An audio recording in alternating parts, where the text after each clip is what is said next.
Në ditarin e orës 19 këtu në A2 CNN ndër të tjera ju ftohet të ndiqni. Shteti së drejtës pritet të kushtozojë procesin e negociatave me Bashkimin Evropian. A2 CNN disponon dokumentin bazë mbi të cilin do të punohet, ndërsa bëhet e qartë se procesi mund të pezullohet. Komuna kritikon nismat e qeverisë për amnistin fiskale dhe heqjen e TVSH-s dhe datim fitimit për 2021 parashikohet përkeqësimi i ekonomisë dhe pasiguri e lartë për rimëkëmbje. Për kryedemokratin Basha rruga Milot Fier është edhe vjedhja e radhës e qeverisë me fitues tenderit paracaktuar, ama i cilëson deklarata të turpshme ende pa nisur gara ndërkombëtare. Shikues të nderuar, ju përshëndes, mirë se vini në A2 CNN në këtë përmbledhje të zhvillimeve kryesore të ditës, ku mes të tjera zhveçojnë. Ditari shkollor nis më 14 shtator dhe mësimi do të bëhet pjesërisht online, por gjithçka do të varet nga numri të infektuarve me Covid. Sot u konfirmuan 82 raste të reja, ndërsa numri i viktimave shkoi në 69. Përkeqësohet situata në rajon nga pandemia Covid-19, shifrat janë rritur në disa shtete, ndërsa Maqedonia e Veriut raportoi bilancin më tragjik me 15 viktima. Ky shtet vendos të premten për mbylljen e kufive me Kosovën dhe Serbinë. Këshilli i Sigurimit i Kombeve të Bashkuara miratoi në mënyrë unanime një rezolut që kërkon pezullimin e të gjitha konflikteve të armatosura rreth botës për të mbështetur luftën kundër koronavirusit.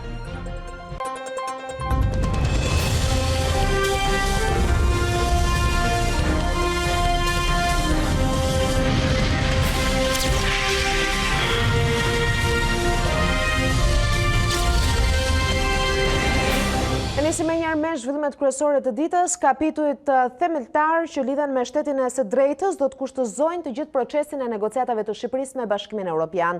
Kjo bëhet e qartë në kuadrin negociator që Komisioni Evropian i përcolli Këshillit, ku nënvizohet se ritmi i punës me këto kapituj do të përcaktojë kur dhe nëse do të hapen kapitujt e tjerë. Në dokumentin që A2 CNN disponon, bëhet e qartë se me kërkesë të Komisionit ose vendeve anëtare, procesi mund të pezullohet, ndërsa një kapitull i mbyllur mund të rihapet. Nuk ka një datë kuadri negociator për Shqipërinë që Komisioni Evropian i dërgoi Këshillit, por dokumenti prej 22 faqesh që A2 CNN disponon ka më shumë trajtën e një kontrate, mbi të cilën palët do të bazojnë bisedimet e antarësimit. Konferenca ndërqeveritare do të sigurojë forumin e dialogut politik mbi reformat, do të marrë në konsiderat procesin e përgjithshëm të antarësimit dhe do të përcaktojë një tregues për vitin përpara se cilat grupime e kapituj mund të hapen ose mbyllen potencialisht dhe masat korrigjuese të mundshme. Shtetet anëtare do të kontribuojnë sistematikisht në procesin e pranimit, duke përfshirë monitorimin në terren përmes ekspertëve të tyre, përmes kontributeve të drejtpërdrejta në raportet vjetore dhe përmes ekspertizës sektoriale. 31 kapituj do të jenë të ndarë në 6 grupime, ku boshti do të jetë ai i shtetit të së drejtës, sundimit të ligjit dhe luftës kundër krimit, që bëjnë pjesë në grupin e kapitujve themeltar. Negociatat për grupin e kapitujve themeltar do të hapen së pari dhe do të mbyllen të fundit. Miratimi nga Shqipëria i një udhërrëfyesi për kapitujt e sundimit të ligjit do të përbëjë si pikë referimi për grupin themeltar. Progresi me grupin e kapitujve themeltar do të përcaktojë ritmin e përgjithshëm të negociatave dhe do të merret në konsiderat për vendimin e hapjes ose mbylljes së grupimeve apo kapitujve të rinj. Kuadri negociator bën të qartë se ecuria me kapitujt dhe grupimet e tjera do të varet nga rezultatet e Shqipërisë me kapitujt themeltar, ndërkohë që një kapitull i mbyllur mund të rihapet. Në rast të një shkelje serioze dhe të vazhdueshme nga Shqipëria të vlerave mbi të cilat themelohet Unioni, Komisioni mund me iniciativën e tij ose me kërkesën e motivuar të një shteti antar të rekomandojë ndërprerjen e negociatave dhe të propozojë kushtet për rifillimin eventual. Këshilli do të vendosë me shumicë të cilësuar inverse për një rekomandim të tillë, pasi të ketë dëgjuar Shqipërinë. Parlamenti Evropian do të informohet. Shumica e cilësuar inverse është një formulë sipas së cilës rekomandimi quhet automatikisht i miratuar nëse shumica e cilësuar e vendeve anëtare nuk voton për ta rrëzuar atë. Kjo do të vlejë edhe për rastet nëse Shqipëria mbetet mbrapa me implementimin e çfarë i kërkohet në kapitujt themeltar apo bën hapa pas. Por edhe nëse vendi ynë shkëlqen dhe realizon në kohë rekord kërkesat, dokumenti nënvizon se ritmi i procesit të zgjerimit duhet të mbajë në konsiderat kapacitetin e Unionit për të thithur antar të rinj. Përveç shkopit gjithsesi, ka edhe karrotën. Nëse Shqipëria ecën mjaftueshëm në reformat përparësore të dakorduara, kjo duhet të çojë në integrim më të ngushtë me Bashkimin Evropian përmes integrimit të përshpejtuar dhe hyrjes graduale në politikat individuale, tregut dhe programeve të BE-s. Rritje të fondeve dhe investimeve duke krijuar përmes përdorimit të fondeve të BE-s një preferencë të fortë evropiane që është në përputhje me Organizatën Botërore të Tregtisë, ndërsa kjo krijon një ekonomi të fortë lokale. Në dokumentin që pritet të adoptohet nga Këshilli Evropian në vjesht, nënvizohet gjithashtu se një ditë Shqipërisë do t'i duhet të heqë dorë nga leku si monedhë kombëtare dhe të bëhet pjesë e Unionit Monetar, duke adoptuar euron pasi Këshilli të ketë dhënë aprovimin. Mundësia e parë për miratimin e kornizës së bisedimeve për antarësi me Shqipërinë dhe Maqedoninë e Veriut do të jetë më 10 nëntor. Shpresohej që drafti do të shqyrtohej që në nisje të punimeve të Këshillit pas pushimeve të verës në muajin shtator, por në krye të agjendës së presidencës gjermane janë çështje të tjera. Mundësia e parë për aprovimin e kornizës së bisedimeve për antarësi me Shqipërinë dhe Maqedoninë e Veriut do të jetë në 10 nëntor. Sipas agjendës së ministrave të jashtëm të BE-s gjatë presidencës së Gjermanisë, e publikuar të njëjtën nga Këshilli Evropian, çështja e zgjerimit do të vihet në tryezë pikërisht në këtë datë. Shpresohej që drafti do të shqyrtohej që në nisje të punimeve të Këshillit pas pushimeve të verës në muajin shtator, por në krye të agjendës së presidencës gjermane janë çështje të tjera. Raportet mes Britanisë së Madhe dhe BE-s zënë një vend të rëndësishëm, ndërsa Brukseli nxiton të riformatojë marrëdhëniet me ish antarin rebel, me përqendrim të veçantë tek lidhjet tregtare. Herët në agjendën e presidencës gjermane është gjithashtu rimëkëmbja ekonomike e eurozonës pas pandemisë së COVID-19. Në çdo dalje të saj në publik kohët e fundit, pak ditë më parë dhe në krah të presidentit francez Emmanuel Macron, kancelarja gjermane Angela Merkel e ka vënë theksin tek nevoja e unitetit mes shteteve anëtare për aprovimin e një fondi prej 750 miliard eurosh për rimëkëmbjen e ekonomive të goditura më rënd. Reformimi i sistemit e emigracionit do të jetë gjithashtu një tjetër prioritet i presidencës gjermane të bllokut, me çështjen që do të vihet në tryezë që në muajin tetor. Partia Demokratike kërkoi nga socialistët miratimin pa vonesa të reformës zgjedhore, sipas draftit të dakordsuar pikërisht kur në parlament opozita pohonte se nuk do ta votonte atë pa ndryshimin e sistemit. Në fotore zbriti për të u përgjigjur vetë kryeministri Rama, që u kërkoi të dyja opozitave të mos e provokonin, ndërsa atyre jashtë sallës u tha se nuk mund të lëshonin urdhra ndaj kuvendit. Demokratët i vendosën një ultimatum mazhorancës për reformën zgjedhore, duke kërkuar miratimin e kodit të dakordsuar jashtë kuvendit që nga java e ardhshme. Shqetësimi i selis blu erdhi një ditë pas lajmit të publikuar nga A2 mbi planet e socialistëve për të mbajtur reformën nënsirtar deri pas korrikut, kur të mbyllet nisma për ndryshime kushtetuese opozitës parlamentare. Zbatimi sa më parë i ndryshimeve ligjore do të mundësonte jetësimin e garancive shtesë, përfshirë fillimin nga puna sa më parë të KQZ-s për zbatimin e identifikimit biometrik. Kryetari i kuvendit të ushtroi përgjegjësinë e tij për të mundësuar përfshirjen e ndryshimeve në kodin zgjedhor në seancën plenare të radhës. Këto fjalë u interpretuan si urdhër nga ana e kryeministrit. Kryetari i kuvendit, cilit pash se është drejtuar një urdhër nga as më shumë as më pak, po sekretari i përgjithshëm i forcave çlirimtare që janë jashtë parlamentit. Po dhe unë jemi të zhgënjur nga fjalia e fundit që dhe ju, zonja Ditari, keni firmosur së bashku me Damian Gjiknurin, ku thuhet që kuvendi duhet ta votojë atë marrëveshje pa asnjë ndryshim dhe pa kushte. Unë nuk di që të ekzistojë në historinë e këtij planeti ndonjë institucion tjetër përveç gjykatës kushtetuese që mund t'i diktoj kuvendit një gjë apo një gjë tjetër. Tani mblidheni ju atje 4 veta, ose një firmë atje, kuvendi ta thjesht votoj. Rama u përplas dhe me opozitën parlamentare që i bënte presion votash.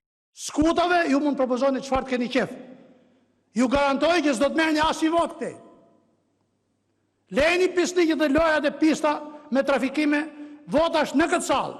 Ne nuk do të kërkojmë rrugën e diversionit, rrugën e aritmetikës, po kemi një krushit dyfisht, edhe me ata dhe me ju, që duhet ta bëjmë për të nxjerrë rezultatin nga salla, për ndryshe ngelemi pa asgjë, nëse ju më thoni, duam listat e hapur, duam heqjen e koalicioneve, edhe që në komisione, Partia Demokratike dhe Lulzim Basha mos kenë njerëz, atëherë po më thoni që ta tmerrojmë lulin nga e para dhe që mos kemi mundësi për ta kthyer atë lepurin e madh në formë luani në një mace që është aty, por që nuk është aq agresive sa ta detyroj të mendoj se nuk hyn zgjedhje. Do të kalojnë apo jo listat e hapura, kryeministri tha se do të negociojë. Tashmë edhe sondazhet e partisë së tij i sugjerojnë se populli i mbështet. Unë nuk besoj në efektin e tyre çuditbërës, e ndërlikojnë në mënyrë të qëndësishme procesin e administrimit të votës, që në këtë fazë na takon ta bëjmë një diskutim. A arrim apo nuk arrim të merremi vesh, këtë do e shohim në proces. Tentativat e mohuara për të replikuar me kryeministrin, por dhe ankesat ndaj Gremozruçit për dhënien preferenciale të fjalës brenda opozitës bën që Muslim Murizi të bllokonte foltoren, seanca u ndërprej 2 herë pas së cilave opozita braktisi sallën. Rrugë të mbarë dhe herë tjetër zbatoni etikën dhe rregulloren e kuvendit.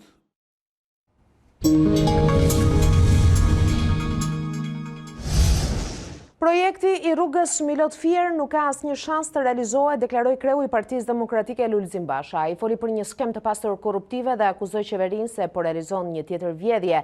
I ndinjuar reagoi kryeministri Rama, që i quajti të turpshme fjalët e demokratëve.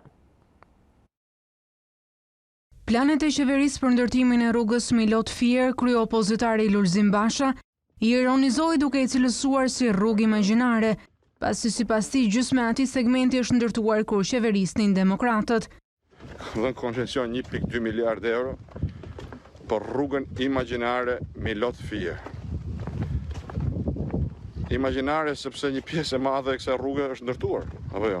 Është ndërtuar atë kur talleshte Edi Rama, kur thoshte rrug, dhe i binte Shqipërisë nga Tropoja në Saran brenda ditës, e fliste sikur i binte mbi gomar, e jo sigurisht mbi rrugët, vetëm pse e kishte ndërtuar Partia Demokratike. Një ditë më parë demokratët folën për një garë fiktive, pasi sipas tyre kompania për ndërtimin e aksit ishte e paracaktuar dhe për këtë Basha pati një paralajmërim. Ky nuk është asgjë tjetër se një projekt tjetër vjedhje. Dhe pa pikë diskutimi nuk ka asnjë shans të realizohet. Prandaj them atyre që me sa duket kanë bërë hesapet pa hanxhin, dhe hanxhia në këtë rast është populli, se taksat janë të popullit, të heqin dorë me një herë nga bashkëfaqësia me këtë skem të pasur korruptive. Kryeministri Edi Rama reagoi në Twitter për deklaratat e kryeopozitarit, duke i cilësuar të turpshme. Nuk kam fjalë për gjuhën e turpshme të atyre që duan të qeverisin Shqipërinë e sulmojnë me fjalët më të ulta projektin Milot Fier, ende pa nisur mirë gara ndërkombëtare. Këta që fjalën vjedhje kanë në majtë gjuhës për çdo punë, si duket vetëm kanë vjedhur kur qeverisnin. Turp. Ndërtimi i rrugës Milot Fier i prezantuar një ditë më parë do të realizohet përmes një koncencioni 35 vjeçar, për të cilën u njoftua edhe hapja e tenderit ndërkombëtar. Segmenti pjesë e korridorit Adriatiko-Jonian do të kushtojë 1.2 miliardë euro.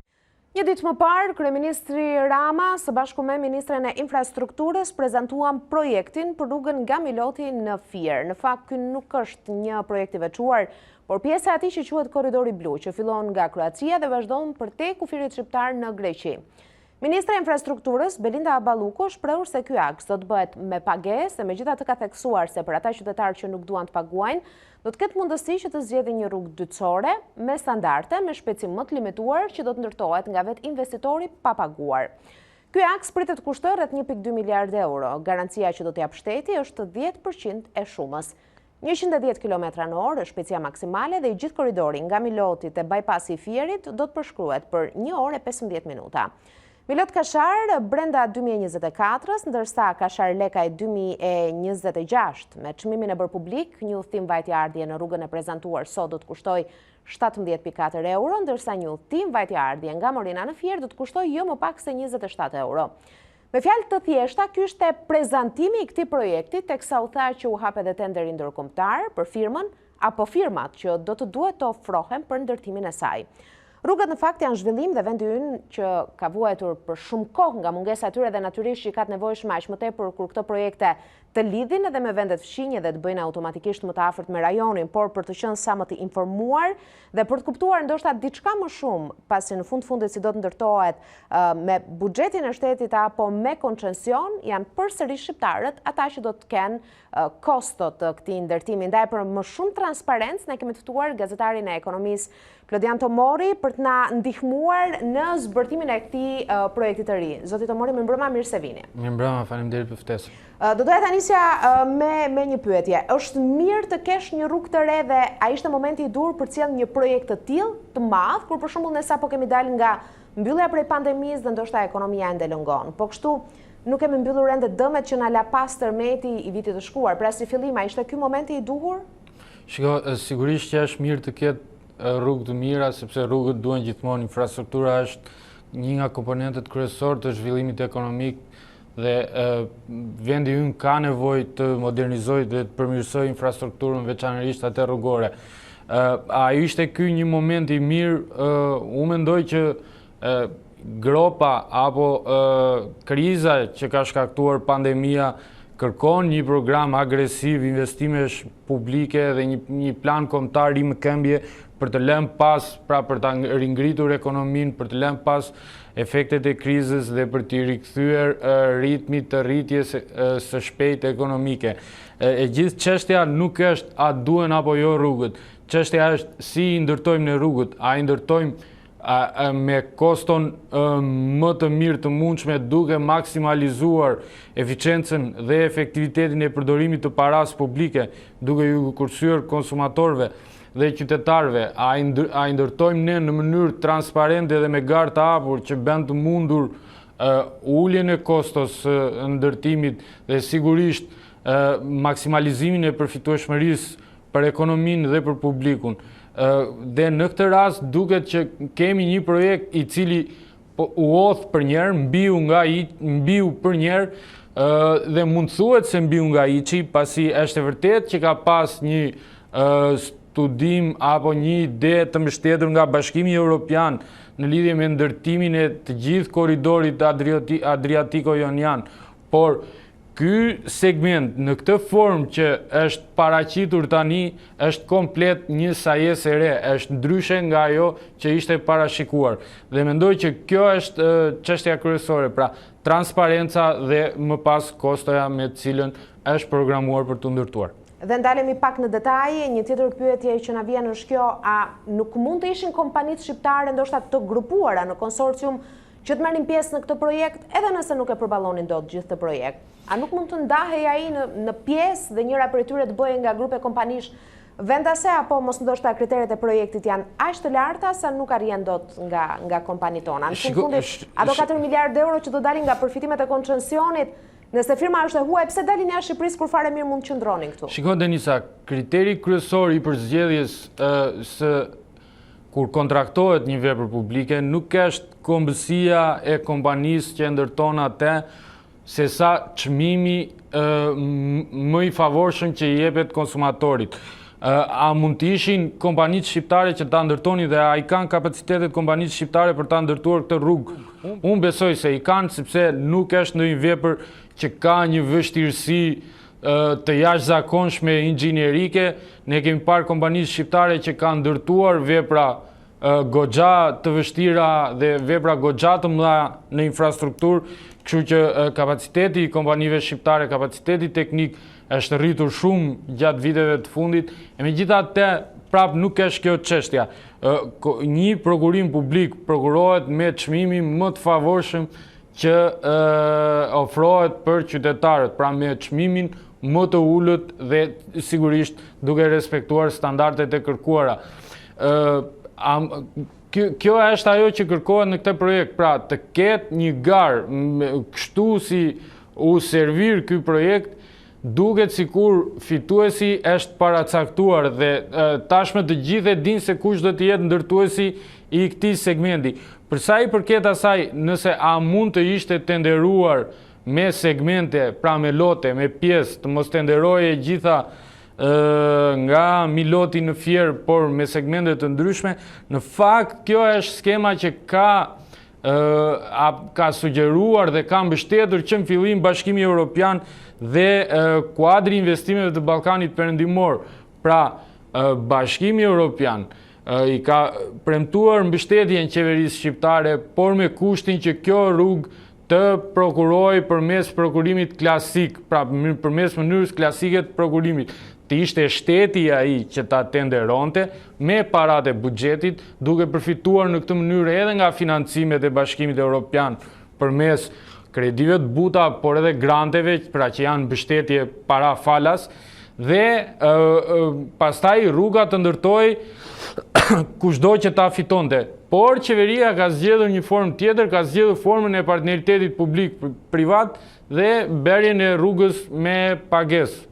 Me qënë se e përmëndët dhe me qënë se thatë që dihet kush është firma që sipas jush ka fituar, cila është ajo?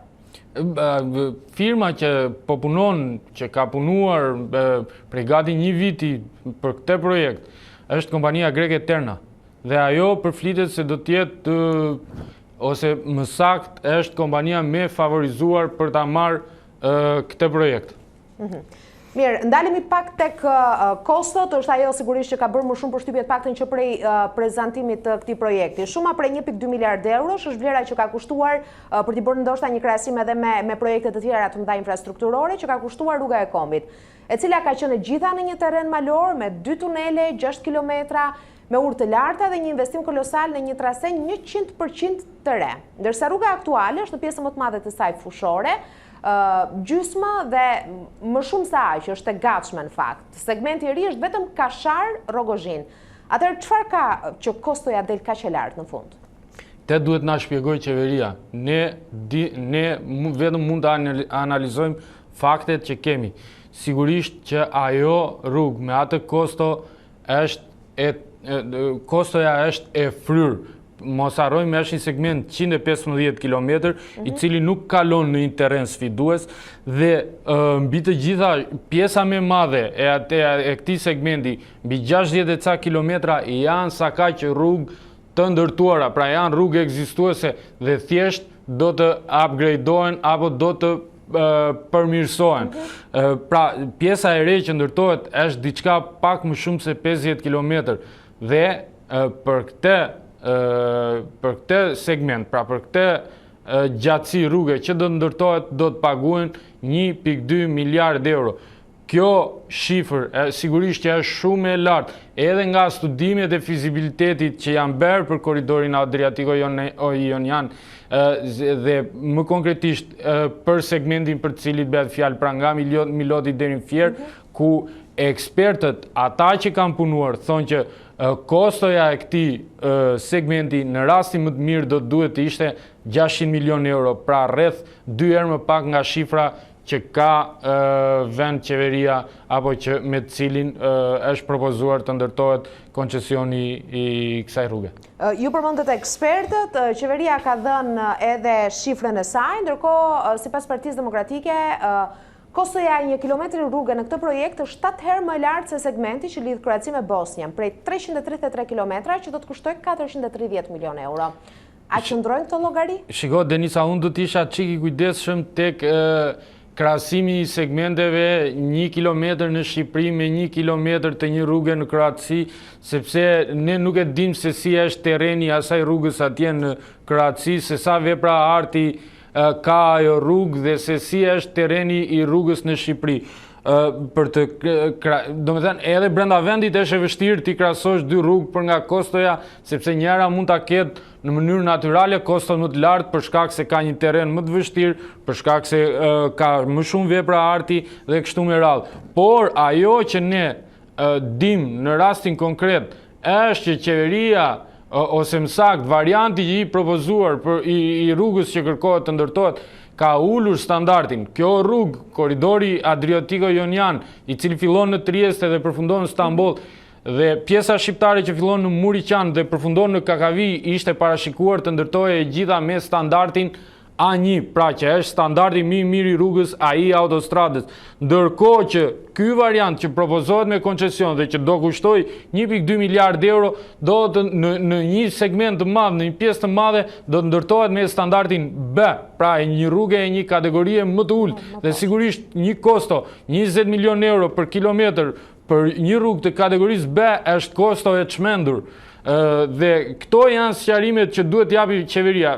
Sot Ministria e Infrastrukturës, ose më saktë vetë Ministria e Infrastrukturës e ka pranuar publikisht që është ulur standardi i rrugës për një pjesë duke filluar nga Luzi deri në Lekaj, nga Luzi në Kavaj deri në Lekaj, por e justifikoi uljen e kategorisë së rrugës me faktin se kostoja e shpronësimeve do të ishte shumë e madhe nëse do të ndërtojë një autostradë e tipit A, pasi përgjatë gjurmës së rrugës, përgjatë gjurmës ku do të kalojë segmenti, ka shumë objekte tregtare dhe kjo do të rriste koston e shpronësimeve.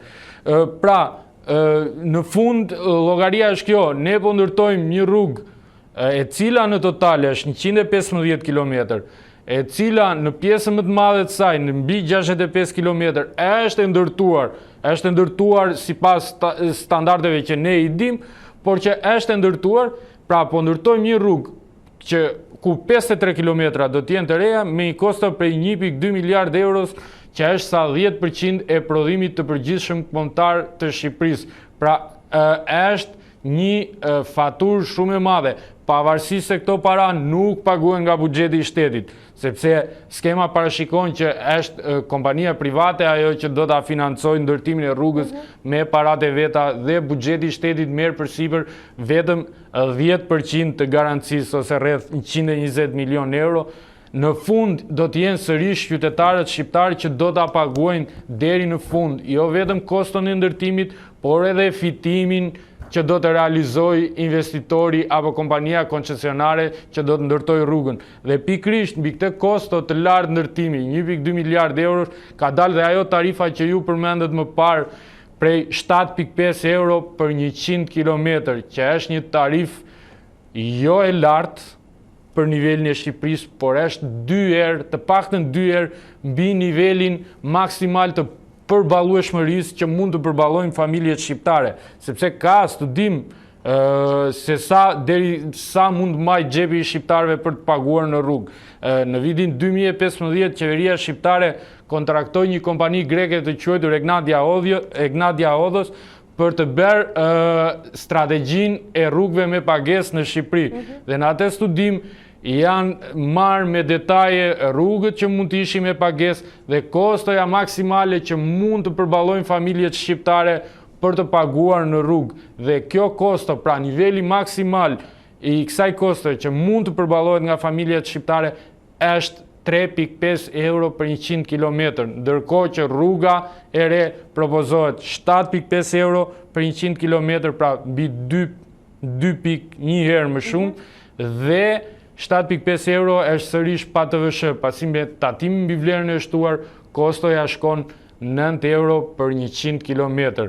Vajtje ardhje rruga është 230 km. 27 euro. Ben llogaria është e thjeshtë, pra 27 euro. Të paguash 27 euro për të përshkruar 200 km, besoj që është një rekord jo vetëm në Shqipëri, por është një rekord edhe në Europë, në vende që janë shumë të zhvilluara se sa Shqipëria dhe ku buxhetet familjare, mirëqenia familjare, të ardhurat e familjeve janë shumë të larta se sa niveli jetesë në Shqipëri. Dhe vlera e rrugës duket të jetë shumë e lartë nga realiteti i disa koncesioneve të mëparshme, të cilat janë anulluar dhe janë përfshirë në koncesionin e ri. Në trasen e rrugës prej 115 km-sh, aksi i ri është ai Thuman-Kashari, përmendëm, dhe Kashar-Rogozhin. Por po të shikojmë faktet e vetë kësaj qeverie, koncesioni i rrugës Thuman-Kashar, i anulluar nga qeveria gati 2 vite më parë, është në vlerën 225 milion euro. Ka diçka që nuk shkon në llogarit e të gjithë rrugës që del shifra 1.2 miliard, duke mos haruar edhe faktin që shumica e saj, e përmendëm, është rrugë ekzistuese, pavarësisht rregullimeve apo hyrje daljeve që ndoshta edhe rrisin koston. Sigurisht që ne duhet shohim njerë studimin e fizibilitetit, sepse ky projekt nuk ka transparencë në atë park. Kush e ka bërë studimin e fizibilitetit? Qeveria ende nuk ka bërë publike se si u kontraktua konsulenti që ka bërë studimin e fizibilitetit ekonomik dhe që ka nxjerrë koston, që ka llogaritur trafikun potencial të pritshëm të rrugës e kështu me radhë. Vetëm mbasi të shohim këto llogari, ne do të mund të gjykojmë, do të kemi një gjykim më të qartë të asaj se çfarë propozohet dhe çfarë synohet të bëhet. Sigurisht që kjo rrugë me këtë kosto është një nga rrugët më të shtrenjta në Shqipëri. jo vetëm krahasuar me ato projekte që ju përmendet, por krahasuar edhe me projektet e tjera që janë realizuar ndonjëherë në këtë vend. Dhe fatura në fund, siç e tham, do të shkojë qytetarëve sa herë që do kalojnë apo do shkelin via të rrugë. Pavarësisht se qeveria thotë që do të ketë rrugë alternative, rrugë dytësore pa pagesë, ne e dim shumë mirë se çfarë ndodh me variantet alternative, se si bëhen ato dhe kështu me radhë. Dhe kemi parë edhe në projekte të tjera që sot janë me pagesë, se si janë bërë rrugët alternative. Dhe në fund fare, a duhet shtuar edhe një rrugë tjetër me pagesë në vendin tonë, kur ndërkohë rruga në pjesën më të madhe aty është edhe pa pagesë? Pikërisht pra, rrugë që janë ndërtuar nga fondet e buxhetit shtetit, pra që janë ndërtuar nga aparate taksapaguesve shqiptar, në pjesën më të madhe, pra 65 km, tashme do të hyjnë dhe do të futen në darën e traut që do të vendosi koncesionari. Ne i kemi ndërtuar këto rrugë me parat tona, tashti do vi koncesionari, do bëj një upgradeim të standardit tyre dhe do vendosi traun dhe ne do ta paguajmë. Dhe imagjinoni tani çfarë ndodh për një qytetar shqiptar që duhet niset nga Kuksi për të ardhur në Fier. Duhet paguaj 5 euro deri në Milot, 7.5 euro të tjera deri në Fier dhe 12.5 euro. Pa të vëshë, nëse llogarit dhe të vëshën, ajo shkon 15 euro vajtje dhe 15 euro në kthim, 30 euro për të ardhur nga Kuksi në Fier përveç kostës së karburantit. Pra, sigurisht që në këtë rast kosta e karburantit është më ulët se sa tarifa e rrugës që paguhet. Dhe praktikisht me këto tarifa, qeveria ka dyfishuar në mos më shumë koston që qytetarët shqiptar duhet paguajnë për të lëvizur lirshëm në vendin e tyre. Dhe mos harrojmë që përveç rritjes së kostove për qytetarët shqiptar, është edhe impakti që do të kenë në turizëm. Sepse çfarë do të ndodhë sot, çfarë do i themi ne sot një shqiptari të Kosovës i cili vjen për turizëm në jugun e Shqipërisë. Fillo paguaj që në Kuks, fillo paguaj në Kuks, paguaj në Milot, paguaj ndoshta nesër edhe kur të dalesh nga Fieri dhe sa të shkoj në Sarand, i bie më lirë që të prenotoj avionin dhe të shkoj t'i bëj pushimet në Palma de Mallorca se sa të vi në Vlorë apo në Imar. Faleminderit zotit Omori që ishit në studion e A2 CNN për këtë bisedë dhe për detajet që na zbuluat nga ky projekt. Faleminderit juve.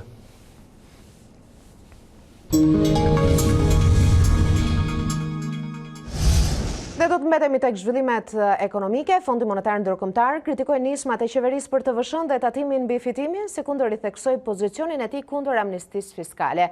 Misioni i FMN-s bëri thirrje për nisma të qëndrueshme të mirëmenduara dhe që nuk gërryen bazën tatimore ndër vite. Misioni i Fondit Monetar Ndërkombëtar kritikon hapat e qeverisë shqiptare në kuadër të planit 2020-2029, teksa thekson nevojën për forcimin e përpjekjeve për të menaxhuar riskjet fiskale në rritje, përfshirë projektet me partneritet publik-privat, si dhe cilësinë e menaxhimit të investimeve publike. Kemi ndjekur me shqetësim një propozim të kohëve të fundit për të hequr deri në vitin 2029 tatimin mbi fitimin për të gjitha bizneset me qarkullim vjetor deri në 14 milion lekë dhe TVSH-n për të gjitha bizneset me qarkullim vjetor deri në 10 milion lekë. Politikat fiskale të shpallura nga qeveria nuk e shëndoshin, por e gryjnë bazën tatimore, theksohet në deklarat. Aty vlerësohet mbështetja për njerëzit dhe për bizneset e cënuara nga kriza e tërmetit dhe pandemisë. Por kjo mbështetje duhet të jetë e përkohshme, e mirë orientuar, transparente, si dhe integruar në një program të besueshëm dhe të kujdesshëm buxhetor afatmesëm. Pra gjetë për regjistrimin në përgjegjësinë tatimore për tatimin mbi fitimin dhe për TVSH-n duhet të unifikohen në një nivel i cili do të duhej të përcaktohej me kujdes në përputhje me objektivat e strategjisë afatmesme për të ardhurat. Vendosja e pragut në një nivel shumë të lartë për një periudhë tepër të gjatë do të gryente bazën tatimore dhe do të cënonte përmbushjen e detyrimeve nga subjektet tatimore. Qëndron parashikimi për këtkurje të ndjeshme të ekonomisë për këtë vit për shkak të pandemisë dhe e tërmetit dhe rimarrja vetës në 2021 ka pasiguri të lartë.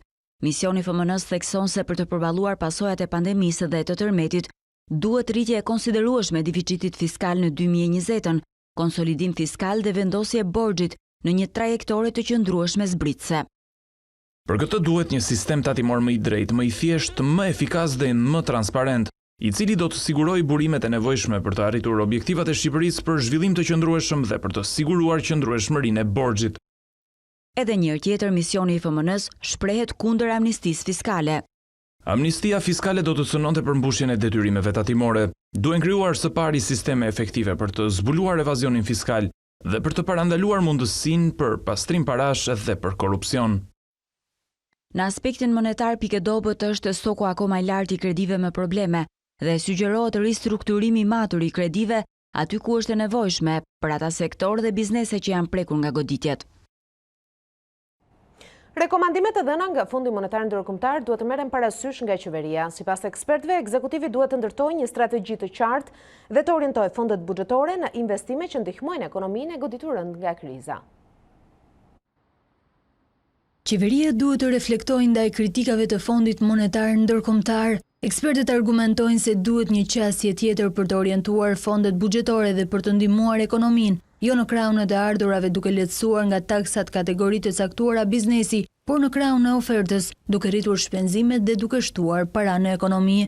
Fondi Monetar Ndërkombëtar asiston 189 vende dhe nuk ka asnjë interes konkret që t'i hedhë benzinë zjarrit, se çdo përjashtim në rregullat e larta financa publike është një mundësi për një, si të thuash, grop të zezë ku hidhen miliarda, gjëra në emër të përjashtimeve, fitojnë shumë pak individ, por shkatërrohet stabiliteti financa publike.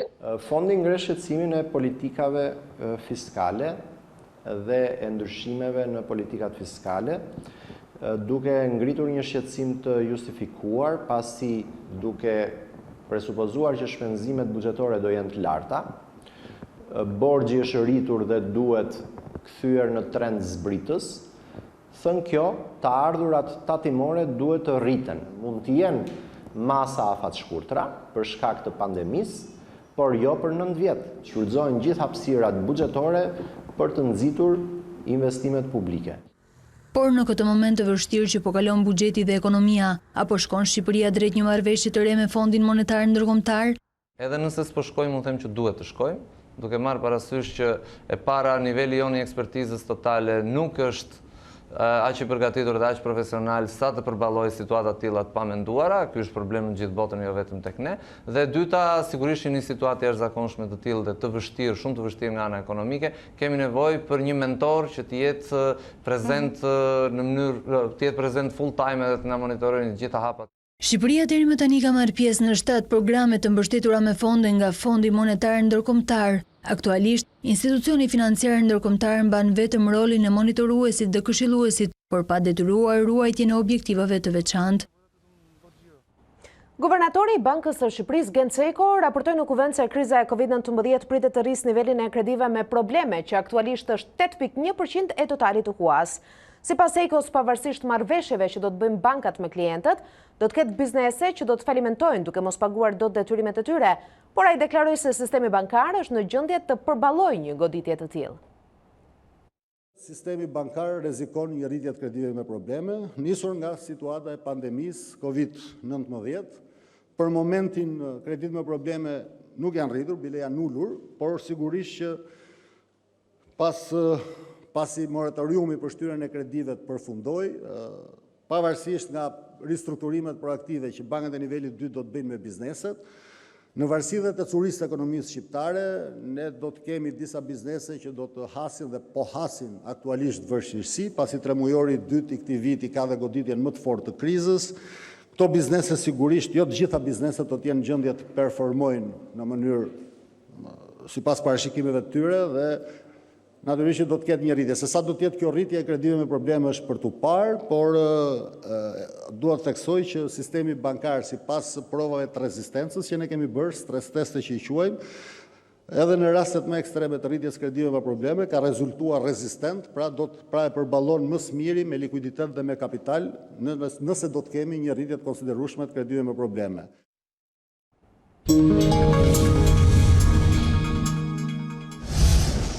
Prokurori i përgjithshëm vëren paqartësi dhe mangësi ligjore që vështirësojnë bashkëpunimin mes prokurorit dhe gjyqtarit paraprak në hetimin e çështjeve penale, ndërsa kreu i SPAK pretendon se njerëzit e strukturës së posaçme nuk përfitojnë pagën e plotë sipas ligjit. Në rekomandimeve prioritare për prokurorin e përgjithshëm në luftën kundër kriminalitetit. Për prokurorin e përgjithshëm Olsian Çela, ndryshimet kushtetuese dhe ligjore mbi të cilat vepron prokuroria kanë krijuar një dualitet mes prokurorit dhe gjyqtarit paraprak, i cili kontrollon hetimin dhe ka kompetenca që më parë kishte vetëm prokurori. Gjatë prezantimit të rekomandimeve prioritare të qeverisë në luftën ndaj kriminalitetit për vitin 2020, Çela theksoi se prokurori dhe gjyqtari paraprak nuk e kanë mundësinë të veprojnë si një strukturë e mirë definuar vendimarrëse. Për këtë arsye vlerësoj se ka ardhur koha që të rikonceptohet modeli i bashkëveprimit ndërinstitucional me qëllim identifikimin e prioriteteve dhe rekomandimeve që marrin në konsiderat kuadrin kushtetues dhe ligjor, duke mos përjashtuar mundësinë e identifikimit të paqartësive apo mangësive ligjore në këtë drejtim. Çela vlerësoi si problematike edhe mungesën e hapësirës ligjore për të adresuar rekomandimet e qeverisë në SPAK. Ekzekutivi duhet të gjejë mekanizmat e duhur për të rregulluar këtë anomali, pasi struktura kompetente për luftën ndaj krimit organizuar dhe korrupsionit është prokuroria e posaçme, e drejtuesi së cilës raporton në kuvend. Por kjo është arsyeja që duke vlerësuar edhe mirëkuptimin e prokurorit përgjithshëm, ne kërkuam që në këtë mbledhje kishte edhe drejtuesi i SPAK-ut zotit Kraja, prokurorit posaçme zotit Kraja. Drejtuesi i SPAK shprehu shqetësim që gjithë stafi i strukturës së posaçme nuk po përfitonte pagën e plotë. Një nga elementet e pagës është pagesa për vështirësi pune i përcaktuar në ligj për të gjithë këto punonjës, por që faktikisht nuk ka qenë e saktësuar në ligj se sa duhet jetë kjo pagesë. Unë jam drejtuar 2 herë Komisionit Ligjeve duke kërkuar që të përcaktohet dhe të vendoset, dhe akoma ky problem nuk është zgjidhur. Për të punuar duhen edhe kushte. Këtyre ndryshimeve ligjore që në fakt ne i propozuam për pjesën e vështirësisë, por ashtu siç ju jeni në djeni, ato kanë mbetur dhe janë kthyer nga presidenti duke mos u dekretuar. Për këtë arsye besoj që ne së bashku me partnerët ndërkombëtar do të mendojmë se si do t'i adresojmë edhe një herë këtë problematikë që ka të bëjë me pjesën e pagesës për prokuror. Rekomandimet e qeverisë për prokurorin e përgjithshëm në luftën kundër kriminalitetit për vitin 2020 ishin rritja e pavarësisë, lufta kundër korrupsionit, ajo ndaj krimit të organizuar, bashkëpunimi ndërinstitucional dhe respektimi i të drejtave të njeriut. Zbardhet shkresa e Këshillit të Lartë Gjyqësor drejtuar Erdian Voranit ku argumentohet largimi i tij nga gjykata e lartë. KLG vlerëson se asnjë nga 3 anëtarët e rinj të gjykatës së lartë nuk e zëvendëson nominalisht Voranin, por secili prej tyre është emëruar për një mandat 9 vjeçar. Por nga ana tjetër, në situatën kur të 3 po ushtrojnë detyrën dhe kur edhe për vendin e 4 nga juristët e spikatur ka nisur procedura e plotësimit, pas një modyshje çon në përfundimin e detyrimit të Voranit për të qëndruar në gjykatën e lartë. KLG vlerëson se prania e gjyqtarit të 4 në gjykatën e lartë nga juristët e spikatur, ku 3 të tjerë janë emëruar, nuk sjell dhe as garanton funksionimin normal të kësaj gjykate në lidhje me gjykimin e çështjeve nga trupa 5 anëtarëse apo në kolegjet e bashkuara. Në përfundim të shkresës, KLG jep një avkod Voranit për të shprehur interesin e tij me shkrim për të emëruar si gjyqtar në një gjykatë apeli. Arben Shehu bëri betimin në kuvend si kryetari i ri i kontrollit të lartë të shtetit. Ai zëvendëson Bujar Leskajn, mandatit së cilit kishte skaduar në vitin 2018. Kuvendi e votoi emrin e përzgjedhur nga Ilir Meta me 108 vota pro, 5 kundër dhe 4 abstenim. Pas një betejë gati 2 vjeçare me presidentin e Republikës me dërgim rrëzim kandidaturash, kuvendi zgjodhi kreun e ri të kontrollit të lartë të shtetit. Arben Shehu zëvendëson Bujar Leskajn, mandatit të cilit si kryetari i KLSH-s skadoi që në 2018. 108 pro, 5 kundër, 4 abstenim, miratohet. Shehu ishte emri i 4 që presidenti dërgonte mazhorancës për KLSH-n. Rrëzimi Vitore Tushës, Petraq Milos, Bahari Shaqirit erdhi pas mungesës së konsultimeve nga Ilir Meta. Edhe këtë herë presidenti nuk mori mendimin e socialistëve, por Tauland Balla e justifikoi ndryshimin e qendrimit me vullnetin për të zgjidhur problemet pezull me kreun e shtetit. Në funksion të zgjidhjes së problemit dhe të ngërçit institucional, mund të ishim në kushtet që deri në përfundimin e mandatit të këtij presidenti Republike nuk mund të kishim në krye të kontrollit lartë shtetit një drejtues të ri. Në po të njëjtën seancë, Arben Shehu bëri dhe betimin duke marrë zyrtarisht detyrën. Betohem burime. Dy korriku shënon hyrjen e shqiptarëve në ambasada. 30 vite më pas në bllokun e ambasadave u vendos një monument në nder të asaj lëvizje të shqiptarëve që donin të fshinin kufijtë e regjimit dhe të bashkoheshin botës së lirë.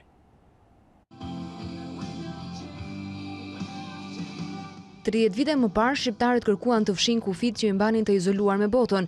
Hyrja dhe qëndrimi në ambasadë për 11 ditë u përkujtua këtë dy korrik si momenti kyç i një rebelimi popullor ndaj regjimit komunist. Në nder të kësaj dite, në bllokun e ambasadave u vendos një monument nga Agjencia Kombëtare e Diasporës.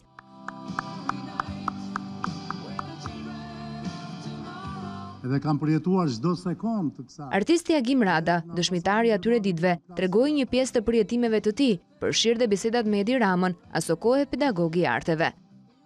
Këtu përjetuam një valle absurde vdekje, po ta kapish në një koncept figurativ, një monster i kishte mbyllur në një konservë edhe nuk i dinte të dilnin. Të merrnin pak ajër të pastër qofte, jo më ushqim me veshje e tjetër gjë që ndoronin. Unë shpesh i thoja Edi, dalim jashtë shtetit, qeshte, sepse unë e quja sikur isha jashtë shtetit kur shëtisja këtu. Edhe këtu flisnim kundra atij regjimi absurd barbar. Ngjarjet e korrikut 90. Ambasadori gjerman Peter Zingraf e nisi fjalën e tij në shqip, duke folur për rreth 5000 shqiptarët që u dyndën në të vetmet godina që përfaqësonin ëndrrën perëndimore, duke kërkuar që askush të mos ketë frikë nga përballja me të shkuarën. Të merresh me të shkuarën mund të jetë vështirë, por unë mendoj se është e shëndetshme dhe jep mundësi shoqërisë të marrë vendime më të mira për të ardhmen. Inkurajoj të gjithë shqiptarët të diskutojnë hapur periudhën para vitit 1991 dhe të forcojnë dhe mbështesin institucionet shtetërore dhe organizatat e shoqërisë civile që janë aktiv në këtë fushë. Ministri i Shtetit për Diasporën dhe kryetari i Bashkisë së Tiranës Erion Veliaj thanë se shqiptarët që u larguan nga ambasadat ishin të parët që hapën derën e negociatave me Europën e lirë. Jemi sot për të përkujtuar një rrugtim që filloi nga dera e vogël e ambasadave me shpresën për të përfunduar në destinacionin kombëtar të shqiptarëve në Bashkimin Evropian. Edhe pavarësisht se për shumë tjerë ishte dalja, për ne futja në ambasadë, pra në pak metra katror, prodhonte më shumë liri se 28.000 kilometrat katror. Veçse, 3 dekada më pas, pavarësisht shtektimit të shqiptarëve të parë, vendi u ende pret me syt nga Bashkimi Evropian.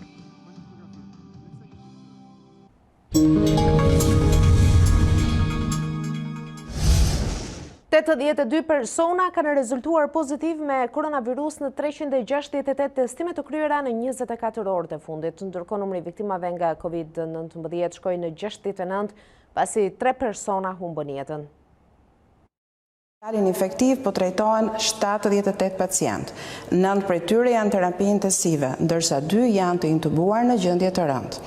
Ndërkohë, gjatë 24 orëve të fundit kanë vazhduar testimet në Institutin e Shëndetit Publik. Janë testuar 368 persona të cilët kanë qenë të dyshuar për COVID-19 dhe janë konfirmuar 82 raste pozitive. Shpërndarja gjeografike e rasteve është si vijon. 30 raste nga Tirana, 6 raste përkatësisht në Shkodër, Kavaj, Fusharës, 5 në Vlorë, nga 4 raste në Krujë, Durrës dhe Lushnjë, nga 2 raste në Fier, Kurbin, Korç, Berat, Dibër, Vau i Dejës, dhe nga 1 rast përkatësisht në Elbasan, Lezhë, Has, Puk dhe Rogozhin. Lajmi mirë është që në 24 orët të fundit janë shëruar 43 qytetarë, duke çuar numrin në 1559 të shëruarve. Në vendin tonë aktualisht janë 1034 persona aktiv me COVID-19, kryesisht në Tiranë, në Shkodër dhe në Durrës. Ministria e Arsimit po përgatit planin për zhvillimin e vitit të ri shkollor në kushte pandemie. Ministrja Besa Shahini tha se mësimi nis më 14 shtator dhe pritet të bëhet pjesërisht online. Ende nuk ka një plan final pasi gjithçka do të varet nga niveli të prekurve me koronavirus. Viti ri shkollor nis në 14 shtator, por mësimi nuk do të zhvillohet më si më parë. Ministria e Arsimit po përgatit skenarët për procesin në kushte pandemie. E pyetur nga dy CNN, Ministrja Besa Shahini deklaroi se mësimi do të zhvillohet i alternuar, mes online-it, televizionit dhe në klasë. Viti ri shkollor fillon me 14 shtator, sipas planifikimeve që kemi tani në fuqi. Nuk dihet ende gjithçka lidhje me këtë virus, por disa gjëra po duken që janë si trende që po zhvillohen. Njëra është që fëmijët e vegjël nuk afektohen shumë, edhe e dyta që ata nuk janë edhe transmetues të mëdhaj të virusit. Do përpiqemi që gjithçka që duhet të bëhet në shkollë të bëhet me orare specifike dhe çfarëdo mësimi që mund të kryhet edhe në kushte shtëpie të zhvillohet në kushte shtëpie. Dhe kjo është arsyeja pse edhe kanali RTS shkolla jo vetëm po përgatitet, po edhe po përsoset.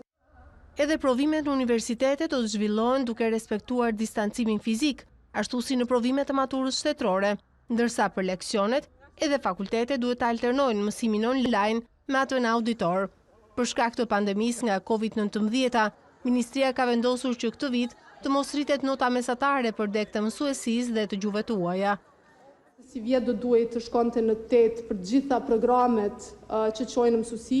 E kemi pezulluar për një vit prapë për shkak të pandemisë, pra do të futet në funksion, do të zbatohet në vitin tjetër akademik, pra në vitin 2021. Tani, prapë nota mesatare për degët që çojnë mësuesi është 7.5 dhe për degët e tjera që janë të gjuhëve të huaja, është zbritur në 7. Besa Shahini sqaroi se dhënia e librave falas dhe në përdorim për arsimin 9 vjeçar, këtë vit do të shtrihet edhe në klasat e 6 dhe të 7. Ndërkohë, Ministria ka komunikuar se zgjedhjet për drejtuesit e rinj në universitete do të mbahen në 30 korrik, ndërsa kërkojnë nga rektori i Universitetit të Tiranës dhe dekani i Fakultetit të Ekonomisë të zgjidhin sa më parë problemin e firmosjes së diplomave për 350 të diplomuarit e degëve të ekonomisë.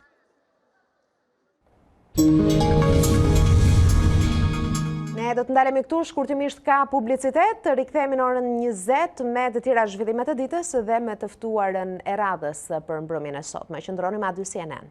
Rikthehemi sërish në transmetim të drejt për drejt për të ndalur në këto momente tek një tjetër bisede, tek një tjetër temë e diskutuar të paktën për gjatë ditëve të fundit. Çdo grup i vogël në një shoqëri që është i ndryshëm nga pjesa tjetër për shkak të racës, besimit apo edhe bindjeve politike, ose një person që i përket një grupi të tillë quhet minoritet. Ky është përcaktimi në fjalorin enciklopedik të Cambridge-it, por këtu kemi të bëjmë vetëm me një përcaktim gjuhësor se çfarë është një minoritet.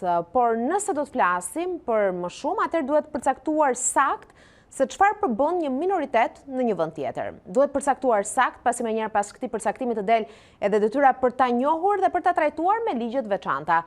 Por këtë her pas here në botë janë përpiluar konventa ndërkombëtare, pasi ky problem nuk është vetëm i Shqipërisë, por ka edhe shumë vende që për shkaqe nga më të ndryshmet kanë në territoret e tyre popullsi të vogla që nuk i përkasin atij kombi.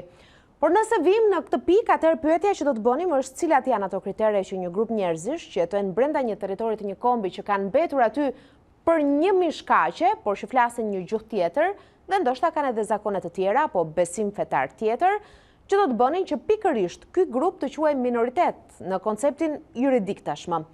Ditët e fundit po debatohet shumë për një projekt ligj me disa përmirësime sipas Ministrisë së Brendshme, e cila e ka bërë këtë propozim dhe që mendohet se do të plotësojë boshllëqet që ka ligji i minoriteteve. Natyrisht që titujt të nxituan të ishin të thjeshtë, duke përmendur një nga pikat që dukej edhe si më e çuditshmja, ku thuhet se me 300 firma të depozituara ti shpallesh minoritet. Por për të kuptuar më shumë nga ky projekt ligj i Ministrisë së Brendshme, ne kemi të ftuar në këtë momente në studio historianen Elena Kocaqi, e cila ishte edhe në tryezën e diskutimit të këtij projekt ligji. Mirëmbrëma, mirë se vini. Mirëmbrëma, dashur, faleminderit për ftesën. Meqense po flasim menjëherë për minoritetet, duam t'ju pyesim se çfarë është një minoritet dhe jo sipas fjalorit, por sipas konventave ndërkombëtare.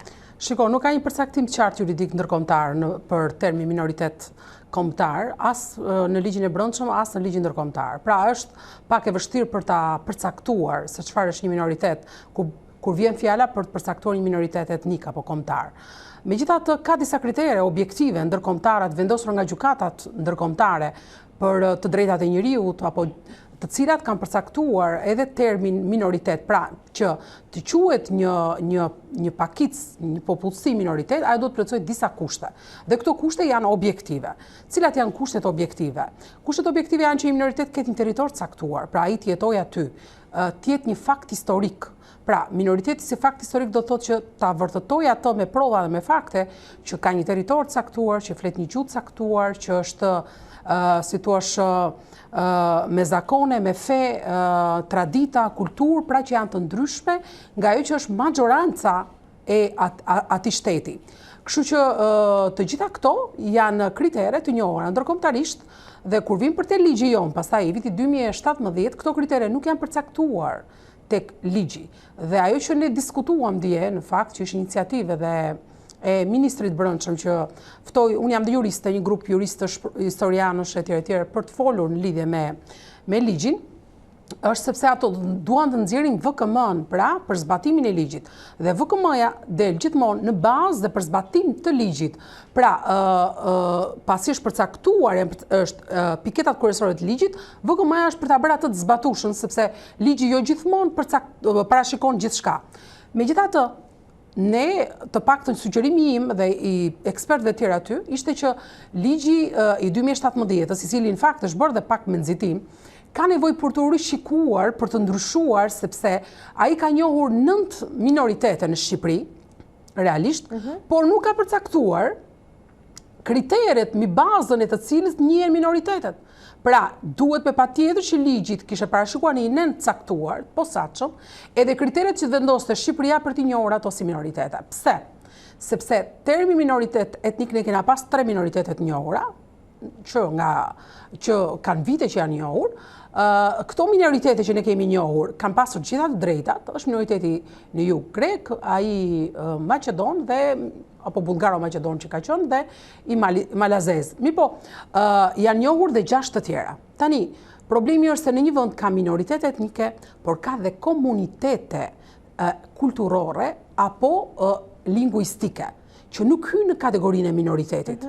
Dhe këto kanë vendosur në kategorinë e minoritetit, edhe 6 të tjera të cilat nuk mund të plotësojnë dot kushtet që kërkon objektive, që kërkon pikërisht ligjin ndërkombëtar për minoritetet. Pra, ligji ndërkombëtar kërkon që ti jesh afër vendit të origjinës, për shembull në kufi, kërkon që të kesh një territor të caktuar, kërkon të kesh gjuhën, historinë të vërtetuar. Mirë, por ne kemi minoritete që nuk kanë gjuhë, nga këto që ka njohur ligji. Atëherë çfarë të drejtë do t'i plotësojnë këti? Cili është ndryshimi në fakt? A është vetëm kulturor? Pra i kulturor, pra që shteti shqiptar të promovoj kulturën e atij, shteti shqiptar të mbrojë të drejtat, cilat ai mbron si shtetas shqiptar me Kushtetutën e Shqipërisë dhe me Konventin Evropian e Drejtave të Njerëzit ku aderon edhe Shqipëria. Pra, në këtë aspekt ai është komunitet kulturor, por jo minoritet etnik kombëtar, sepse për shembull ka nga ato që nuk kanë gjuhë.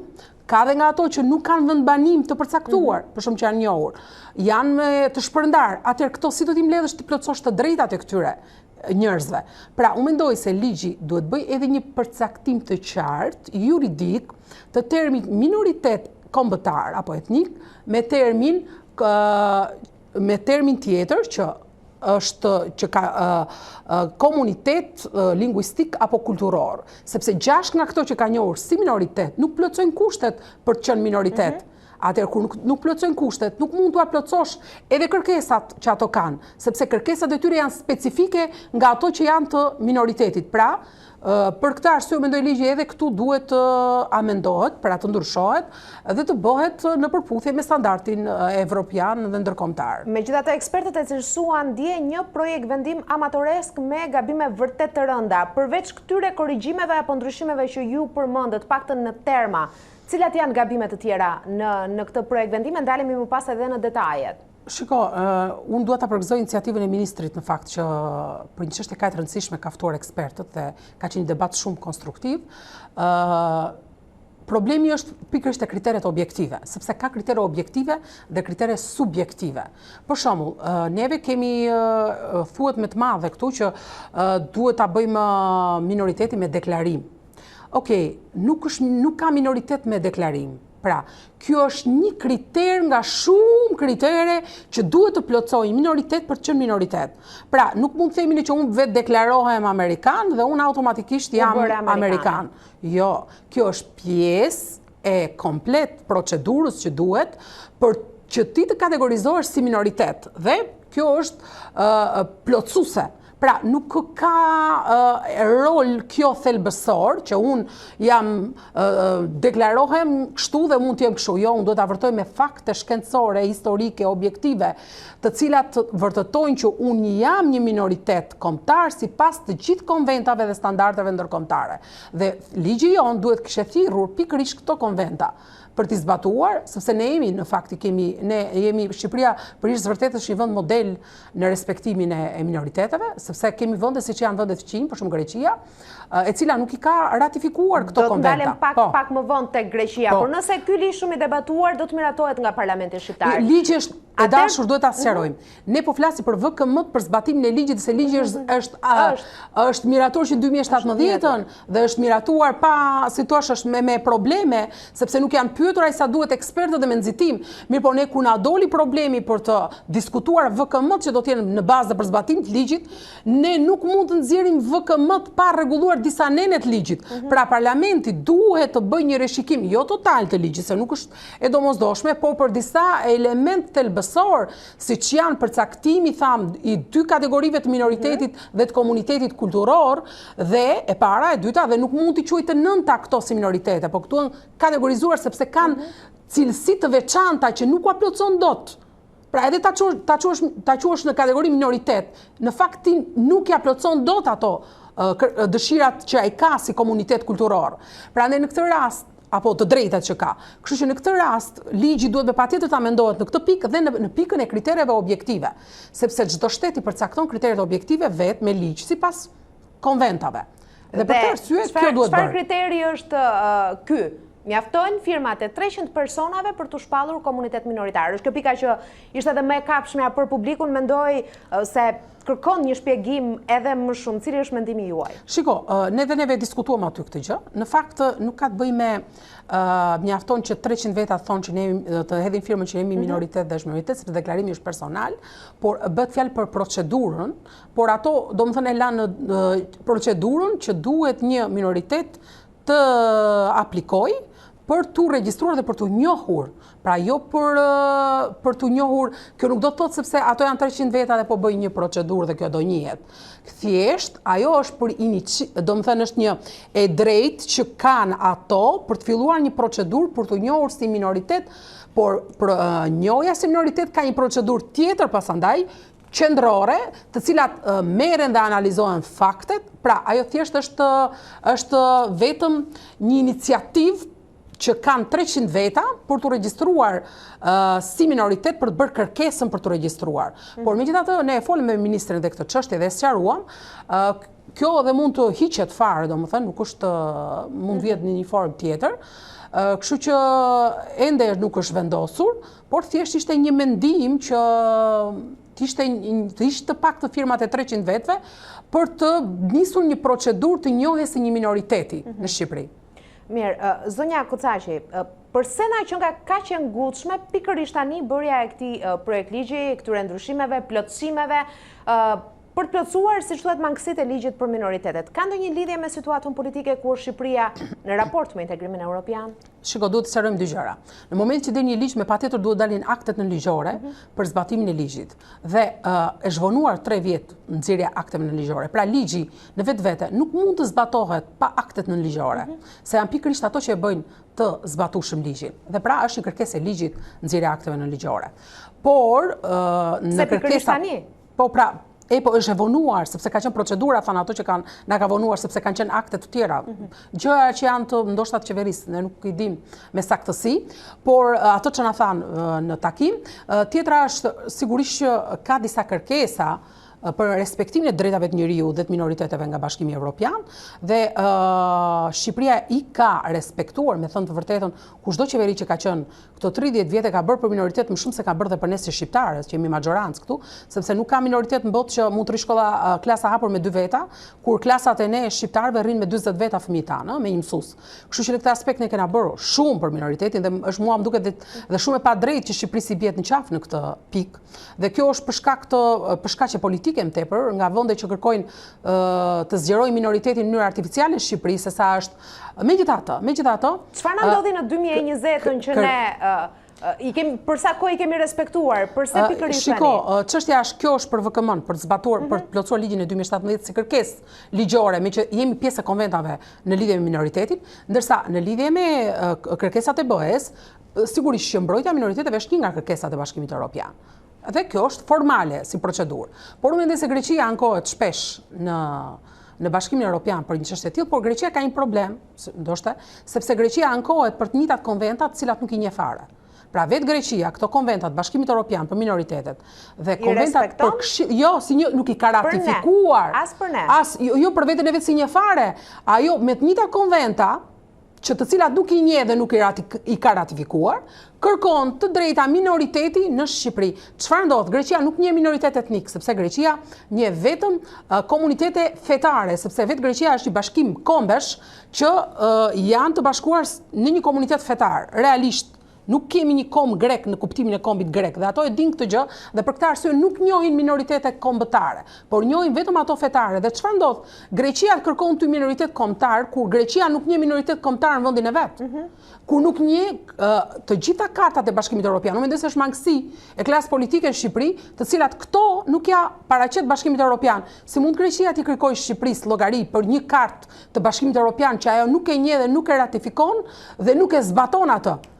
Do më thënë, kjo është pasja e dy standardeve dhe në Bashkimin Evropian unë mendoj se është e padrejtë që Shqipërisë t'i kërkohet standard tjetër dhe Greqisë mos t'i kërkohet fare ky standard, kur kemi parasysh që Greqia ka me miliona shqiptar brenda, kur vetëm nga pas viteve 90 ne kemi afërsisht 700-800.000 shqiptar të emigruar dhe realisht ne nuk kemi respektimin e të drejtave të shqiptarëve të Shqipërisë të viteve 90, imagjino pasandaj të shqiptarëve të Shamërisë ortodoksit që janë atje, të shqiptarëve të Shamërisë muslimanët që janë në Shqipëri, të shqiptarëve arvanit që ka Greqia brenda që janë shumica e popullsisë, etj, gjë që Shqipëria nuk ka kërkuar reciprocitet në fakt në marrëdhënie me Greqinë, dhe ky është problem shumë i madh i klasës politike shqiptare, e cila los rolin e inferiorit me fqinjët. Vin fqinjët këtu kërkojnë lloj-lloj minoritetesh të qëna dhe të paqëna, ndërsa ne i kemi realisht dhe të dokumentuar dhe nuk kemi kërkuar absolutisht asnjëherë s'ka guxuar klasa politike në Shqipëri të ngrej problemin e arvanit në Greqi apo problemin çam, dhe kjo është vërtet për të ardhur keq. Na jepni një shembull zonja Kocaqi, i cili do të mund të ishte një minoritet që ndoshta është krijuar kohët e fundit në Shqipëri që ndoshta mirëfilli nuk do të mund të ishte një i tillë, bazuar në gjitha kriteret që ju përmendët edhe më herët. Nuk mund të ketë, sepse emigracioni nuk lejohet të quhet minoritet. Pra nëse vjen emigrant, këto janë komunitete pasandaj që prandaj ta thash që duhet ligji me qenë i qartë. Se kjo është gabimi i ligjit që ka shkel dhe konventat ndërkombëtare ligji jon.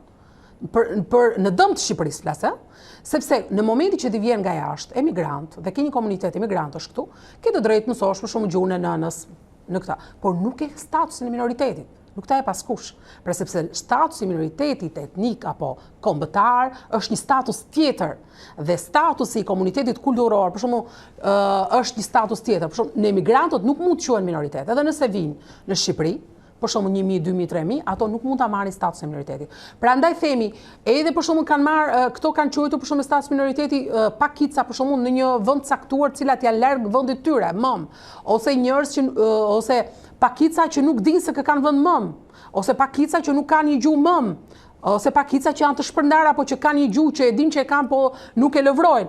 Atëherë ka mangësi, sepse për çdo nga këto pakica që këto kanë njohur, ka specifika të ndryshme, pra nuk i kemi të njëjta, dhe ne duhet vendosim kategorizimin e tyre me ligj dhe kriteret objektive të përcaktuara me ligj qartë, jo me VKM. VKM-ja do të jetë zbatim të ligjit. Prandaj neve kërkuam që një nen apo dy nenet të ligjit shtoshin apo ta mendoshin lidhje me këtë çështje. Pra nuk mund të krijohet një minoritet emigrantësh. Për këtë do të jemi të qartë se nuk e njeh ligji. Ne përmendëm Greqinë, autoritetin e Greqisë për t'i kërkuar Shqipërisë dhe Bashkimit Evropian të drejta për minoritetet kur nuk ratifikon, sikurse ju e përmendët as konventat e Bashkimit Evropian apo të Komisionit Evropian të minoriteteve. Por si jemi në krahasim edhe me vendet e tjera të rajonit? Ka ende shumë prej tyre të cilat janë prapa me njohjen e minoriteteve brenda vendit të tyre? Shiko, as mund krahasohemi ne me rajonin, sepse rajoni ka jo minoritete shqiptarësh, po shqiptarët në rajon janë komformues, shtet formues, dhe nuk u njihen të drejtat e komformusit dhe shtet formusit. E imagjinoje domethënë të ishin minoritet, pra janë majorancë dhe bëhet gjithë ajo rëmuj që kur bëhet regjistrimi popullsisë t'i nxjerrë sa më pak tjetë e mundur me qëllim që ato të mos marrin të drejtat që u kanë takuar. Po shiko, Shqipëria është një vend shumë interesant, sepse Shqipëria për numrin e shqiptarëve është vendi i tretë në botë. Sepse për numrin e shqiptarëve vendi i parë në botë është Turqia, e cila ka me miliona shqiptarë. Ka një numër shqiptarësh që varion nga 5-6 milion deri mbi 10 milion, të cilët nuk kanë asnjë të drejtë në fakt kombëtare. Njihen si që janë shqiptar, janë munduar të ruajnë gjuhën në familje, një pjesë e tyre ne kanë harruar gjuhën, por që ne nuk kemi që të njiheshin të paktën si një komunitet kulturor, të paktën në bazë të ligjit ndërkombëtar, që këto shqiptar të fëmijët e tyre të mësonin gjuhën shqipe, megjithëse nuk është treguar, domethënë në çështjet kulturore, Turqia është treguar tolerante, por në çështjet e gjuhës mendoj se duhet ishte bërë më shumë, dhe fajin për këtë nuk e ka Turqia se sa e ka Shqipëria. Mendoj unë, sepse Shqipëria po të kishte ditur t'ia kërkonte këtë Turqisë, jam shumë e sigurt që ata do të tregoheshin si thua më të gatshëm për të bërë, si thua, për të dhënë disa të drejta shqiptarëve, se shqiptarët kanë lësur një rol shumë të madh në krijimin e shtetit turk dhe kanë kontribuar në ekonomi, në ushtri, në politikë dhe ato kanë respekt për shqiptarët. Tani kur vim vendi i dytë për numrin e shqiptarëve është Greqia, sepse me numrin e shqiptarëve arvanit, çam shqiptarëve të Shqipërisë, shqiptarëve maqedone etj, po ti marrësh dhe ti mbledhësh, ato përbën shumicën e popullsisë Greqisë, shkojnë të 6 apo 7 milion, nga 10 apo 11 milion që ka pikërisht Greqia sot, dhe pikërisht Greqia nuk u njeh atyre absolutisht asnjë të drejtë. Pra Greqia nuk njeh minoritet etnik, vetëm fetar. Pra nëse ti ortodoks e grek, nuk ka rëndësi se mund të jesh vëllai shqiptar, ku di un bullgar, çfarëdo, ajo nuk do të di fare në këtë aspekt, ajo të asimilon direkt. Dhe procesi i asimilimit i Greqisë është një proces shumë i rrezikshëm, prandaj dhe ne jemi në situatë që fokusohemi te kjo, sepse ato pranojnë çdo individ që kërkon ka dëshirë me u bë grek dhe bëhet ortodoks. Me kaq janë kushtet që duhet plotësosh ti për me qenë grek. Nuk ka rëndësi pra gjaku se çfarë je. Është rëndësishme këto dy kërkesa. Dhe prandaj minoriteti në Shqipëri tentohet nga ana e Greqisë të zgjerohet. Për shembull, ne marrim zonën e Imarës. Unë jam historiane, po fola që tani në këtë moment nga ana juridike, po flas nga ana historike. Po të marrësh letrat që Imariotët i kanë çuar botës në shekullin e 18, kur nuk ishte krijuar Greqia, se Greqia nuk ka ekzistuar kurrë si shtet, në fakt është krijuar shekullin e 19, po pikërisht ka shqiptarët, pavarësisht se fuqitë e mëdha pasandej vendosin gjuhën teknike të kishës dhe asimiluan shqiptarët arvanit i bën grek artificial, ashtu që asimilojnë çdo kënd që shkon atje. Dhe nuk ka në shekullin e 17-18 etj letrat që dërgojnë Imariotët apo të zonës thonë që ne flasim shqip, siç flet gjithë Shqipëria, dhe në letër të fundit tregojnë se shqip në atë kohë fliste para 200 vjetësh edhe Bosnia. Kështu që ne shqiptarët kemi humbur shumë 200 vitet e fundit, sepse kemi dhëna historike që majoranca e popullsisë greqi ka folur shqip para 200 vjetësh, majoranca e Shqipërisë, Maqedonisë sotshme, pjesë Kosovës, Malizzi, Bosnjës para 200 vjetësh quheshin Shqipëri dhe kanë folur si thua shqip, dhe ne sot kemi arritur të mbajmë kaq pak sa kemi. Pra ne kemi arritur të mbajmë një pjesë 20% të territorit me një popullsi 20%, sepse 80% popullsisë ne e kemi humbur. Si e kemi humbur? Ne kanë asimiluar të tjerët pikërisht me këto gjëra. Pra që ne tolerojmë për të tjerët në Shqipëri, për çdo lloj minoriteti, por ne nuk na ka toleruar dhe na ka dhënë drejtat asnjëri. Kjo gjë ka ndodhur në gjithë Ballkanin me shqiptarët, sepse shqiptarët musliman, për shembull, që nuk pranoheshin të bëheshin për shembull ortodoksë, të bëheshin grek, çoheshin Turqi. Pra shkëmbimi bëhej në mënyrë fetare, pavarësisht se mund shkëmbej shqiptar me shqiptar. Marrëshin shqiptar ortodoks dhe të bëheshin shqiptar musliman. E njëjta gjë ndodhi, dhe kjo ndodhi që shqiptarët e asimiluar bashkë me shqiptarët e dëbuar në Turqi, që bëjnë sot afërsisht 80% popullsisë, sepse neve me Kosovën dhe Maqedoninë jemi te 20% që kemi mbetur, janë të asimiluar, të dëbuar dhe pa asnjë të drejtë kombëtare, qoftë jo në statusin e minoritetit, por as në statusin e një pakicë kulturore, pra të mësojnë vetëm gjuhën e nënës, as kaq nuk i ka dhënë të drejtë Greqia shqiptarëve. Po kur vjen puna, këtu kërkon që të asimiloj dhe valja asimilimit e Greqisë në jug të Shqipërisë është e përgatitur, nuk ndalet, vazhdon çdo të zgjeroj minoriteti me lloj taktikash, por nuk mund të ketë minoritet me vetë deklarim, nuk mund të bësh minoritet, sepse shiko, ka dhe një gjë tjetër. Edhe minoriteti grek, para 200 vjetësh nuk ka ekzistuar, sepse ky minoritet është krijuar pikërisht në fund të shekullit të 18, po të shikosh regjistrimet e popullsisë perandorin osmane, fshatrat që quhen greke kanë pas popullsinë gjinëgjona shqiptar ortodoks. Por çfarë ndodhi kur mori kultus protektoratin mbi ortodoksit perandoria ruse, kjo e bëri gjithë ngatërresën këtu. Perandoria ruse e la dorë të lirë patriarkanës që të vendoste ortodoksëve shqiptar emra fetar. Pra mbi emrat të ndronte, edhe kjo ka ndodhur para 200 vjetësh, nga gjinëgjon u bë Vasil. Dhe çfarë ndodhi tani? Në momentin që Evropa krijoi shtetin grek, Greqia u kriju si shtet, po me shqiptarët, cilët i asimiloi po me këtë metodë, dhe filloi që të pretendonte që çdo shqiptar ortodoks i Shqipërisë apo kudo që është grek. Dhe me këtë ajo ka arritur ka zgjeruar territorin. Tani nuk i mjaftoi sa ka marrë Greqia nga shqiptarët, me territor me shqiptar, por kërkon që edhe këtë pjesë që i ka mbetë Shqipërisë mirë politike, se po ti referohesh atyre, Shqipëria thonë është në veri, po ti dëgjosh serbët thonë, jo, Shqipëria nuk është veri, është Serbi, është në jug. Pra e kuptoni se çfarë si thua sa shumë kanë nduru shqiptarët këtu, dhe prap shqiptarët kanë humorin, kanë dëshirën, vullnetin, mirëkuptimin, që të shkojmë mirë me gjithë pakicat që janë këtu, dhe me aq sa mundësi kemi pasën në një vend i varfër jemi, tu plotësojmë ato dëshirat të cilat unë mendoj që minoritetet i kanë edhe më mirë se majoranca shqiptare kur vjen çështjet e arsimit dhe edukimit dhe disa të drejta të tjera. Ndoshta duhet bëhemi një vend me të njëjtin autoritet si Greqia, të paktën deri më tani për Shiko, nëse Shqipëria do të respektonte të njëjtat standarde që respekton Greqia, Shqipëria nuk do të kishte minoritet fare. Por ne, Greqia na kërkon standarde të tjera, për vete nuk i njeh fare dhe ratifikon ato konventa dhe ato standarde. Po pra, kjo është reciprocitet, që ti thua shteti tjetër, zotëri, edhe pse nuk i njeh, unë të kam njohur, por të lutem boll deri këtu. Dhe një gjë tjetër, ne nuk mund të marrim sepse themi kemi një zonë minoritare, por nëse popullsia ka emigruar, është larguar që aty, ka marrë shtetësi tjetër, shkollat janë bosh, atëherë duhet parë edhe pak kjo situatë, sepse nuk mund të harxojmë para nga taksa paguesit shqiptar, me mbajt shkolla mësues hapur, dhe shpesh bëhet abuzim se në ato shkolla mësojnë edhe fëmijë shqiptar greqisht, edhe kjo është një rol që me taksat tona, me parat tona, ne shqiptarët të paguajmë për të asimiluar popullin ton në diçka që nuk ekziston. Kështu që për këtë arsye do të kesh shumë kujdes nga qeveria shqiptare, kemi toleruar më shumë se duhet, kemi bërë jam që të respektohen drejtat njerëzore, kombëtare, çdo kujt që me aq sa mundsi ka Shqipëria, në qoftë se nuk ka një gjuhë të respektohen anë kulturore etj. Por nga ana tjetër, nuk jam që ne shqiptarët me taksat tona të asimilojmë popullin ton për llogaritë Greqisë apo dikujt tjetër.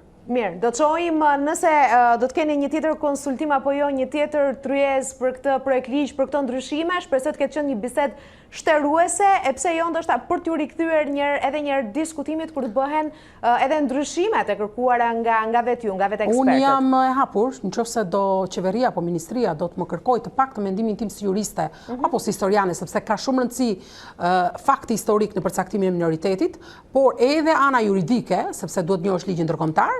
Unë jam e gatshme që të kontriboj me aq sa njohuri unë kam, që për të mirën e vendit, që edhe ata të marrin të drejtat që u takojnë, por edhe Shqipëria të mos humbi ose të harxojë si thua taksat shqiptare apo paratë shqiptarëve kot, dhe të futet në disa probleme dhe labirinte nga të cilat nuk del dot as në vitet në vazhdim.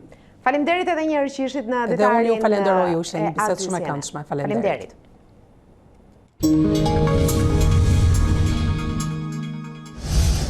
Kapitujt themeltar që lidhen me shtetin e së drejtës do të kushtëzojnë të gjithë procesin e negociatave të Shqipërisë me Bashkimin Evropian. Kjo bëhet e qartë në kuadrin negociator që Komisioni Evropian i përsolli Këshillit, ku nënvizohet se ritmi i punës me këto kapituj do të përcaktojë kur dhe nëse do të hapen kapitujt e tjerë.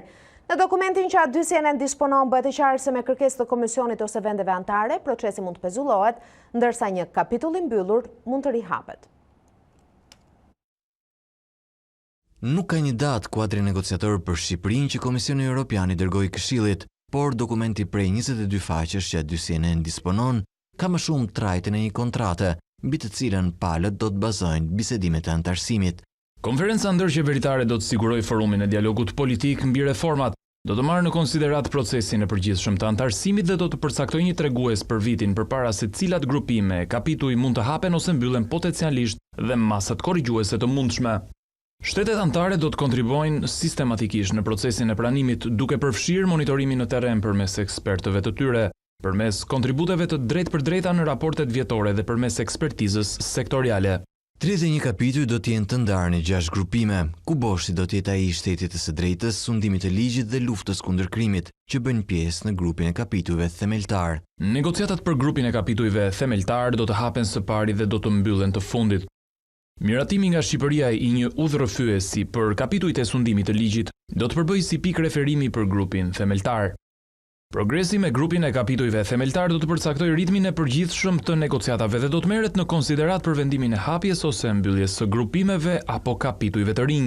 Kuadri negociatore bën të qartë se ecuria me kapitujt dhe grupimet e tjera do të varet nga rezultatet e Shqipërisë me kapitujt themeltar, ndërkohë që një kapitull i mbyllur mund të rihapet. Në rast të një shkelje serioze dhe të vazhdueshme nga Shqipëria të vlerave mbi të cilat themelohet Unioni, Komisioni mund me iniciativën e tij ose me kërkesën e motivuar të një shteti antar të rekomandojë ndërprerjen e negociatave dhe të propozojë kushtet për rifillimin eventual. Këshilli do të vendosë me shumicë të cilësuar inverse për një rekomandim të tillë, pasi të ketë dëgjuar Shqipërinë. Parlamenti Evropian do të informohet. Shumica e cilësuar inverse është një formulë sipas së cilës rekomandimi quhet automatikisht i miratuar nëse shumica e cilësuar e vendeve anëtare nuk voton për ta rrëzuar atë. Kjo do të vlejë edhe për rastet nëse Shqipëria mbetet mbrapa me implementimin e çfarë i kërkohet në kapitujt themeltar, apo bën hapa pas. Por edhe nëse vendi ynë shkëlqen dhe realizon në kohë rekord kërkesat, dokumenti nënvizon se ritmi i procesit të zgjerimit duhet të mbajë në konsiderat kapacitetin e Unionit për të thithur antar të rinj. Përveç shkopit gjithsesi, ka edhe karrotën. Nëse Shqipëria ecën mjaftueshëm në reformat përparësore të dakorduara, kjo duhet të çojë në integrim më të ngushtë me Bashkimin Evropian përmes integrimit të përshpejtuar dhe hyrjes graduale në politikat individuale, tregut dhe programeve të BE-s. Rritje të fondeve dhe investimeve duke krijuar përmes përdorimit të fondeve të BE-s një preferencë të fortë evropiane që është në përputhje me organizatën botërore të tregtisë, ndërsa kjo krijon një ekonomi të fortë lokale. Në dokumentin që pritet të adoptohet nga Këshilli Evropian në vjesht, nënvizohet gjithashtu se një ditë Shqipërisë do t'i duhet të heqë dorë nga leku si monedhë kombëtare dhe të bëhet pjesë e Unionit Monetar, duke adoptuar euron pasi Këshilli të ketë dhënë aprovimin. Mundësia e parë për miratimin e kornizës së bisedimeve për antarësi me Shqipërinë dhe Maqedoninë e Veriut do të jetë më 10 nëntor. Shpresohej që drafti do të shqyrtohej që në nisje të punimeve të Këshillit pas pushimeve të verës të muajit shtator, por në krye të agjendës së presidencës gjermane janë çështje të tjera. Mundësia e parë për aprovimin e kornizës së bisedimeve për antarësi me Shqipërinë dhe Maqedoninë e Veriut do të jetë në 10 nëntor. Sipas agjendës së ministrave të jashtëm të BE-s gjatë presidencës së Gjermanisë, e publikuar të njëjtën nga Këshilli Evropian, çështja e zgjerimit do të vihet në tryezë pikërisht në këtë datë. Shpresohej që drafti do të shqyrtohej që në nisje të punimeve të Këshillit pas pushimeve të verës në muajin shtator, por në krye të agjendës së presidencës gjermane janë çështje të tjera. Raportet mes Britanisë së Madhe dhe BE-s zën një vend të rëndësishëm, ndërsa Brukseli nxiton të riformatojë marrëdhëniet me ish antarin rebel, me përqendrim të veçantë tek lidhjet tregtare.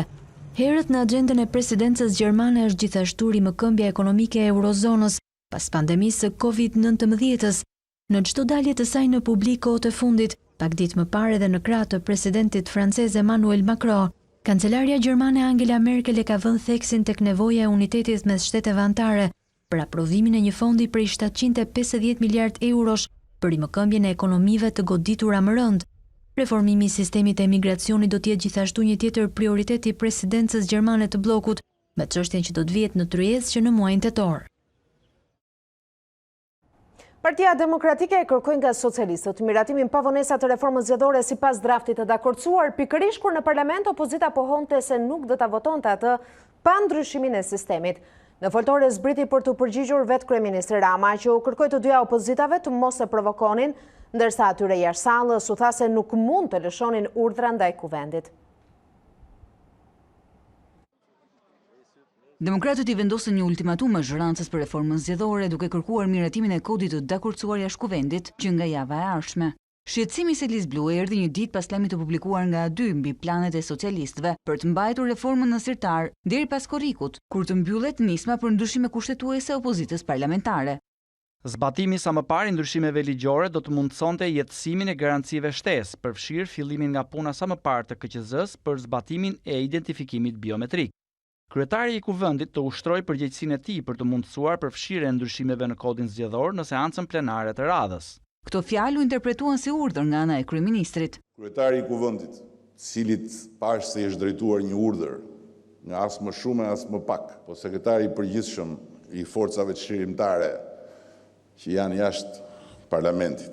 Po dhe unë jemi të zhgënjur nga fjalia e fundit që dhe ju, zonja Ditari, keni firmosur së bashku me Damian Gjiknurin, ku thuhet që Kuvendi duhet ta votojë atë marrëveshje pa asnjë ndryshim dhe pa kushte. Unë nuk di që të ekzistojë në historinë e këtij planeti ndonjë institucion tjetër përveç gjykatës kushtetuese që mund t'i diktojë Kuvendit një gjë apo një gjë tjetër. Tani mblidheni ju atje 4 veta, ose një firmë atje, Kuvendi ta thjesht votojë. Rama u përplas dhe me opozitën parlamentare që i bënte presion votash. Skutave ju mund propozoni çfarë keni qef. Ju garantoj që s'do të merrni asnjë vot këtej. Lejeni pisnikët e lojat e pista me trafikime votash në këtë sallë.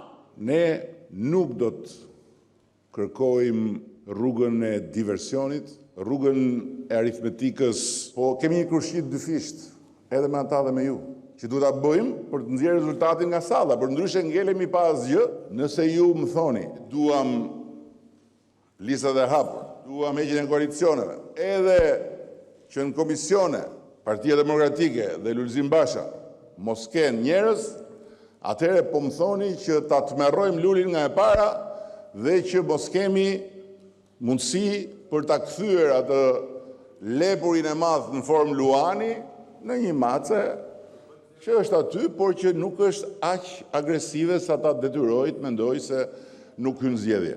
Do të kalojnë apo jo listat e hapura, kryeministri tha se do të negociojë. Tashmë edhe sondazhet e partisë së tij i sugjerojnë se populli i mbështet.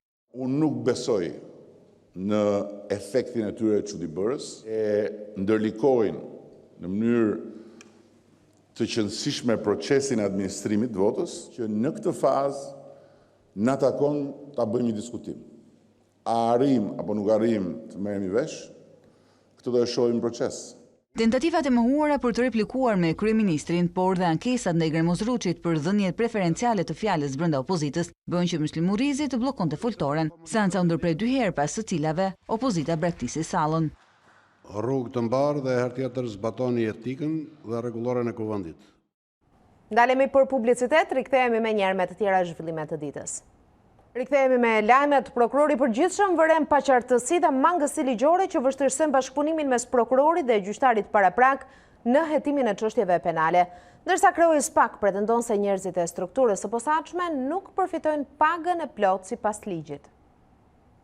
Hetimin e rekomandimeve prioritare për prokurorin e përgjithshëm në luftën kundër kriminalitetit. Për prokurorin e përgjithshëm Olsian Çela, ndryshimet kushtetuese dhe ligjore mbi të cilat vepron prokuroria kanë krijuar një dualitet mes prokurorit dhe gjyqtarit paraprak, i cili kontrollon hetimin dhe ka kompetenca që më parë kishte vetëm prokurori. Gjatë prezantimit të rekomandimeve prioritare të qeverisë në luftën ndaj kriminalitetit për vitin 2020, Çela theksoi se prokurori dhe gjyqtari paraprak nuk e kanë mundësinë të veprojnë si një strukturë e mirë definuar vendimarrëse. Për këtë arsye vlerësoj se ka ardhur koha që të rikonceptohet modeli i bashkëveprimit ndërinstitucional me qëllim identifikimin e prioriteteve dhe rekomandimeve që marrin në konsiderat kuadrin kushtetues dhe ligjor, duke mos përjashtuar mundësinë e identifikimit të paqartësive apo mangësive ligjore në këtë drejtim. Çela vlerësoi si problematike edhe mungesën e hapësirës ligjore për të adresuar rekomandimet e qeverisë në SPAK.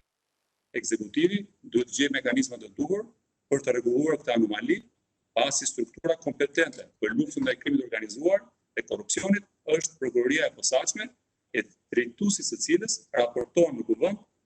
Por kjo është arsyeja që duke vlerësuar edhe mirëkuptimin e prokurorit përgjithshëm.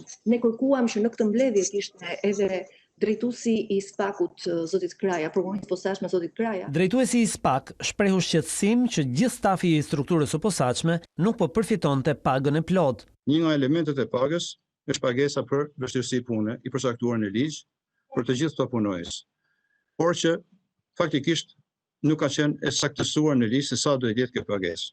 Unë jam drejtuar 2 herë Komisionit Ligjeve duke kërkuar që të përcaktohet dhe të vendoset, dhe akoma ky problem nuk është zgjidhur. Për të punuar duhen edhe kushte. Këtyre ndryshimeve ligjore që në fakt ne i propozuam për pjesën e vështirësisë, por ashtu siç ju jeni në djeni, ato kanë mbetur dhe janë kthyer nga presidenti duke mos u dekretuar. Për këtë arsye besoj që ne së bashku me partnerët ndërkombëtar do të mendojmë se si do t'i adresojmë edhe një herë këtë problematikë që ka të bëjë me pjesën e pagesës për prokuror. Rekomandimet e qeverisë për prokurorin e përgjithshëm në luftën kundër kriminalitetit për vitin 2020 ishin rritja e pavarësisë, lufta kundër korrupsionit, ajo ndaj krimit të organizuar, bashkëpunimi ndërinstitucional dhe respektimi i të drejtave të njerëzit. Zbardhet shkresa e Këshillit të Lartë Gjyqësor drejtuar Ardian Voranit kur argumentohet largimi i tij nga gjykata e lartë. KLG vlerëson se asnjë nga 3 anëtarët të rinj të gjykatës së lartë nuk e zëvendëson nominalisht Voranin, por secili prej tyre është emëruar për një mandat 7 vjeçar. Por nga ana tjetër, në situatën kur të 3 po ushtrojnë detyrën dhe kur edhe për vendin e 4 nga juristët e spikatur ka nisur procedura e plotësimit, pas një mëdyshje çon në përfundimin e detyrimit të Voranit për të qëndruar në gjykatën e lartë. KLG vlerëson se prania e gjyqtarit të 4 në gjykatën e lartë nga juristët e spikatur, ku 3 të tjerë janë emëruar, nuk sjell dhe as garanton funksionimin normal të kësaj gjykate në lidhje me gjykimin e çështjeve nga trupa 5 anëtarëse apo në kolegje të bashkuara. Në përfundim të shkresës, KLG i jep një javë kohë Voranit për të shprehur interesin e tij me shkrim për t'u emëruar si gjyqtar në një gjykatë apeli. Dykoriku shënon hyrjen e shqiptarëve në ambasada. 30 vite më pas në bllokun e ambasadave u vendos një monument në nder të asaj lëvizje të shqiptarëve që donin të fshinin kufijtë e regjimit dhe t'i bashkoheshin botës së lirë.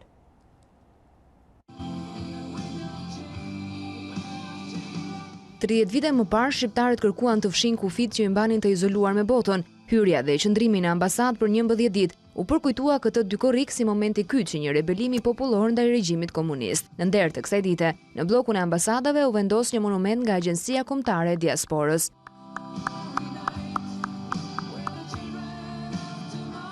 Edhe kam përjetuar çdo sekond të kësaj. Artisti Agim Rada, dëshmitari atyre ditëve, tregoi një pjesë të përjetimeve të tij, përfshirë dhe bisedat me Edi Ramën, aso kohë pedagog i arteve. Këtu përjetuam një valle absurde vdekje, po ta kapish në një koncept figurativ, një monster i kishte mbyllur një konserv edhe nuk i dinte të dilnin. Të merrnin pak ajër të pastër qofte, jo më ushqim me veshje tjetër gjë që ndoronin.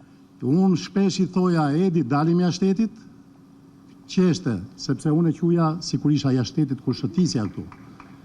Edhe këtu flisnim kundra atij regjimi absurd barbar.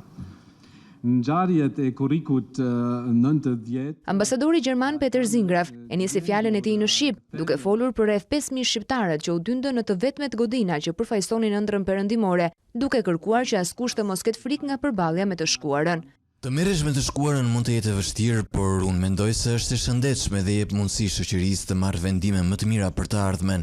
Inkurajoj të gjithë shqiptarët të diskutojnë hapur periudhën para vitit 1991 dhe të forcojnë dhe mbështesin institucionet shtetërore dhe organizatat e shoqërisë civile që janë aktiv në këtë fushë.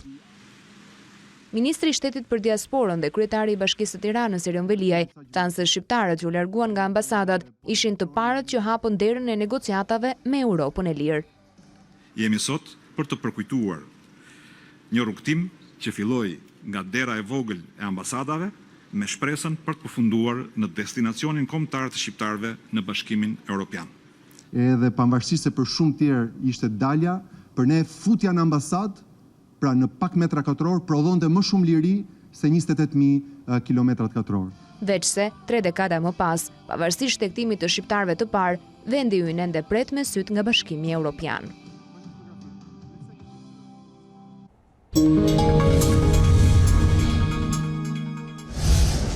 82 persona kanë rezultuar pozitiv me koronavirus në 368 testime të kryera në 24 orë të fundit, ndërkohë numri viktimave nga Covid shkoi në 69, pasi 3 persona humbën jetën. Në efektiv po trajtohen 78 pacient. 9 prej tyre janë terapi intensive, ndërsa 2 janë të intubuar në gjendje të rëndë. Ndërkohë, gjatë 24 orëve të fundit kanë vazhduar testimet në Institutin e Shëndetit Publik. Janë testuar 368 persona të cilët kanë qenë të dyshuar për COVID-19 dhe janë konfirmuar 82 raste pozitive. Shpërndarja gjeografike e rasteve është si vijon: 30 raste nga Tirana, 6 raste përkatësisht në Shkodër, Kavaj, Fusharës, 5 në Vlorë, nga 4 raste në Kruj, Durrës dhe Lushnjë, nga 2 raste në Fier, Kurbin, Korçë, Berat, Dibër, Vaujdejes, dhe nga 1 rast përkatësisht në Elbasan, Lezhë, Has, Puk dhe Rogozhin. Lajmi mirë është që në 24 orët të fundit janë shëruar 43 qytetarë, duke çuar numrin në 1559 të shëruarve. Në vendin tonë aktualisht janë 1034 persona aktiv me COVID-19, kryesisht në Tiranë, në Shkodër dhe në Durrës. Ministria e Arsimit po përgatit planin për zhvillimin e vitit të ri shkollor në kushte pandemie. Ministria Besa Shahini tha se mësimi nis me 14 shtator dhe pritet të bëhet pjesërisht online. Ende nuk ka një plan final, pasi gjithçka do të varet nga niveli të prekurve me koronavirus. Viti ri shkollor nis në 14 shtator, por mësimi nuk do të zhvillohet mësi më parë. Ministria e Arsimit po përgatit skenarët për procesin në kushte pandemie. E pyetur nga 2 CNN, Ministria Besa Shahini deklaroi se mësimi do të zhvillohet i alternuar mes online-it, televizionit dhe në klasë.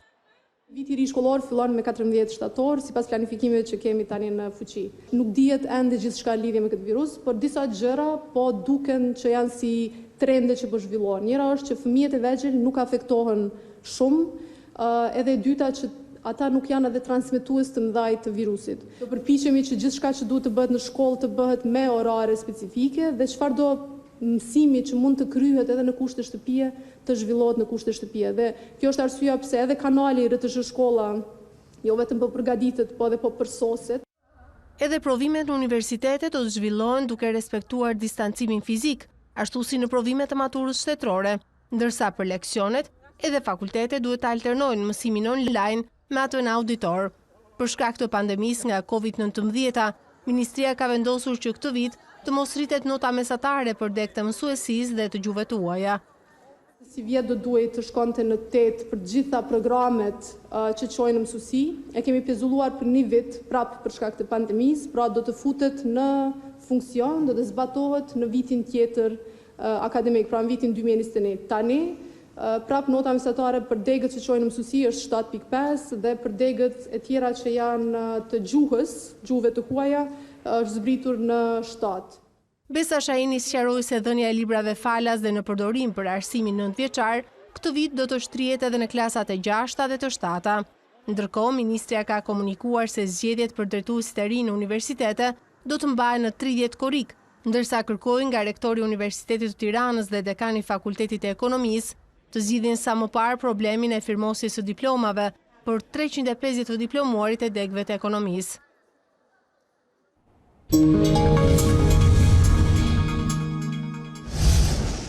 Vijon përkesimi i situatës në Kosovë nga pandemia koronavirus në 24 orët e fundit u regjistruan 2 viktima duke çuar totalin në 56. Emergjencë totale në Maqedoni të Veriut, shteti i cili po shqyrton mbylljen e kufive me Kosovën dhe Serbinë. Rëndohet bilanci i viktimave nga COVID-19 në Kosovë. Në 24 orët e fundit kanë humbur jetën 2 pacientë të moshës 71 dhe 83 vjeç, të cilët kishin dhe sëmundje të tjera shoqëruese. Në total numri i viktimave shkoi në 56, ndërsa autoritetet shëndetësore raportojnë se të shtruar në spital janë 114 pacientë. Ministri Armend Zemaj përsëriti thirrjen për qytetarët që të respektojnë masat në fuqi, teksa pranoi 6.000 teste për COVID-19 dhurat nga Bashkimi Evropian. Mos ndëgjoni ata që thrasin për padëgjueshmëri ndaj vendimeve të qeverisë, por ruani shëndetin dhe ruani jetën e juaj dhe të familjes së juaj. Më rëndësishme shëndeti se sa politika Ndërkohë Maqedonia e Veriut nuk po arrin të frenojë pasojat tragjike të pandemisë. Në 24 orët e fundit raportoi numrin më të madh të viktimave që prej shpërthimit të virusit, pasi 15 pacient ndërruan jetë. Shumë prej tyre në qytete me shumicë shqiptare si Shkup, Tetov, Strug, Gostivar dhe Ohër. Numri i rasteve të reja ishte 173, nga mbi 1600 testime të kryera në ditën e fundit. Për shkak të përkeqësimit të situatës epidemiologjike, autoritetet në Maqedoninë e Veriut po shqyrtojnë mbylljen e kufive me Kosovën dhe Serbinë, vende që po raportojnë një shtim të rasteve të reja në ditët e fundit. Një vendim për këtë do të merret gjatë të premtes. Këshilli i Sigurimit të Kombeve të Bashkuara miratoi në mënyrë unanime një rezolut që kërkon pezullimin e të gjitha konflikteve të armatosura rreth botës për të mbështetur luftën kundër COVID-19.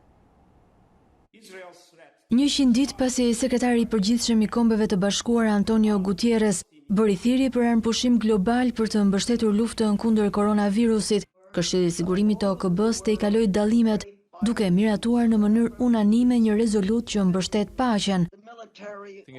Negociatat nuk ishin të lehta, por rezoluta tregon se dallimet mund të tejkalohen përballë pandemisë që ka mbërthyer globin.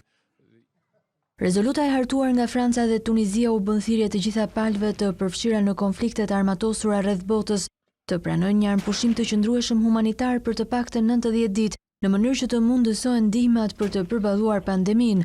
Rezoluta i referohet luftrave në Siri, Yemen, Libi dhe konflikte të tjera në agjendën të Këshillit të Sigurimit dhe jo operacioneve ushtarake kundër grupeve terroriste si Shteti Islamik dhe Al-Qaeda, ndërsa kreu i Këshillit të Sigurimit dhe ambasadori gjerman në OKB Christoph Heuxen e cilësoi këtë si një shenjë shprehse për njerëzit që jetojnë në konflikte. Ekspertët dyshojnë nëse dokumenti do të ketë ndonjë ndikim.